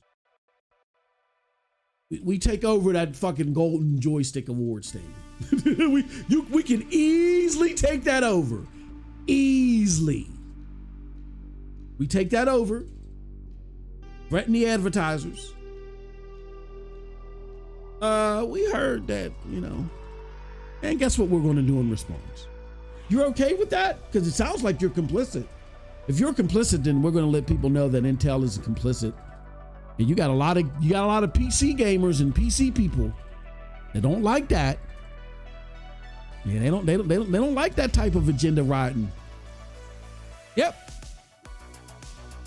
And then that's going to cause them. It used to happen all the man. It happened all the time. But the internet era, it's good in so many ways and it's bad in so many other ways. We gotta get back to boots on the ground when it comes to that shit. It's always been the most effective way. He said talentless is feeling booty. Yeah, he is. Nothing against him. He seems like a nice guy. I don't got nothing against Jeff, but it is what it is. When you're public facing like that, you know, you're going to get criticized. I would get criticized. And you take the criticisms as they are and realize that perception is 9/10 of the law. So you either find a group that appreciates what you do, how you do it, or you change what you're doing. And I think in Jeff's case, he needs to figure out something else instead of just trying to fleece these game companies to line up his pockets. Nobody's saying he shouldn't make money. Absolutely. I'm a capitalist. Yeah, you should make money. But you don't forsake the culture so you can make money. You have not provided a feasible replacement of E3. You're just wasting our fucking time so you can line your pockets. And now this game award show is a sham. It shouldn't be called an award show. It should be, call it a gaming celebration event. That's what I would do. Sell a gaming celebration event where we're going to show you a bunch of games. We're here to celebrate the developers or whatever. And then we're going to, give awards out in categories important to us. And don't even have the motherfuckers come on stage. Don't even bring a facade. Don't even have them come on the stage and accept an award. Have everybody record their response. You know what I'm saying? And that way we know not to put too much emphasis on the award giving ceremony part. And that way it won't be that controversial because it's not that serious. It's just what you feel like doing alongside with you showing trailers. If you become transparent on what it is that you're trying to do, it'll become accepted and we'll know how to place it. But no, you're trying to become the premier de facto place for gaming awards. Nope. You don't deserve that right. You don't deserve that right. Just call it the Game of Celebration. The annual Game Celebration with Jeff Keighley. That's it. Stop the facade. What is Booty really doing? Nothing but stinking it up with Phil Spencer. PlayStation Sweden says, I want to bet you all that I know Astrobot winning Game of the Year. As Paris says, what do you guys in the chat think? Yeah, what do you think, Coldplay? You think that they're getting Game of the Year? Astrobot? I don't know. Yeah, I think they're gonna. I mean, maybe, but my theory still stands. Balatro is getting it. You think so? Oh, okay. Yeah. That is a fucking game that should not be even mentioned as Game of the Year, but it's there, so it's for a reason there. I think this is gonna be the game that is as neutral as fucking possible, so nobody gets fucking mad on neither side.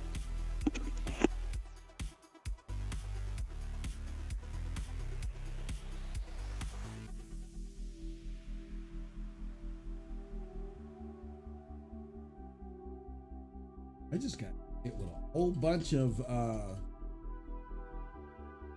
copyright claims. Yeah, if they do that, bro, it's over. It's like you said, it's over.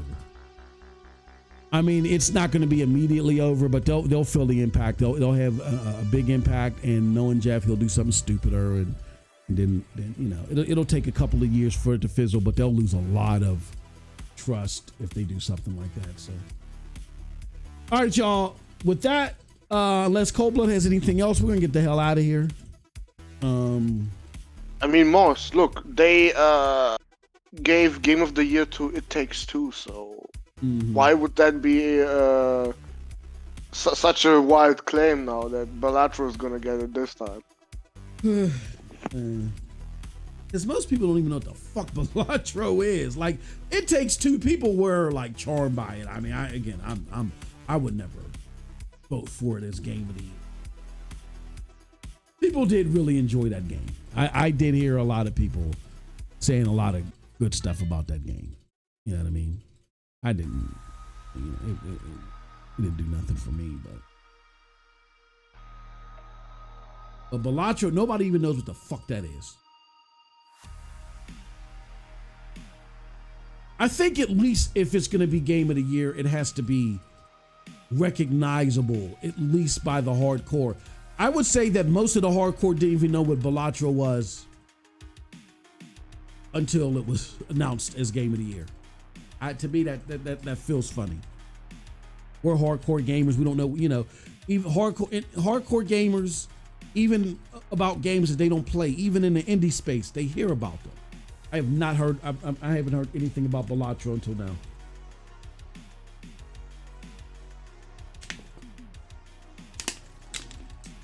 Over at Cloud Dosage,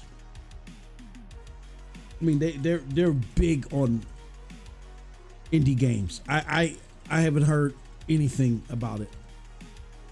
Now, maybe I missed a one-off conversation, but it's not one where it was constantly being bounced around. To me, that gives me a funny feeling. I don't like that.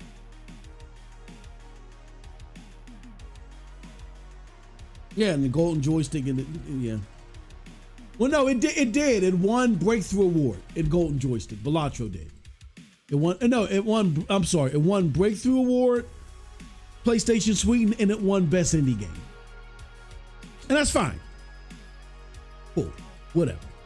But being a game of the year, man, I don't know. They do that. Yeah, they're fucked. Now I hope it happens. Just to see the chaos. Oh shit.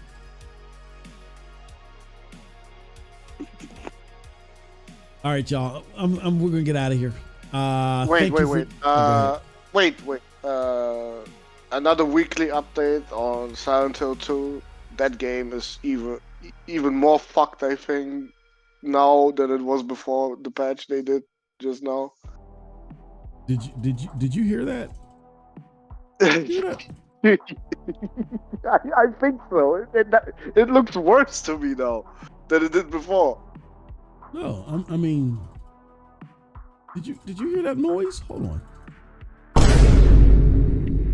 That's that was Corey punching his walls after you just said that.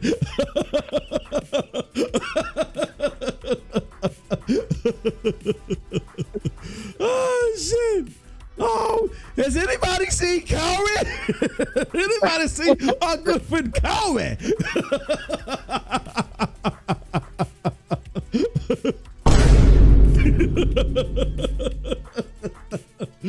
Oh shit!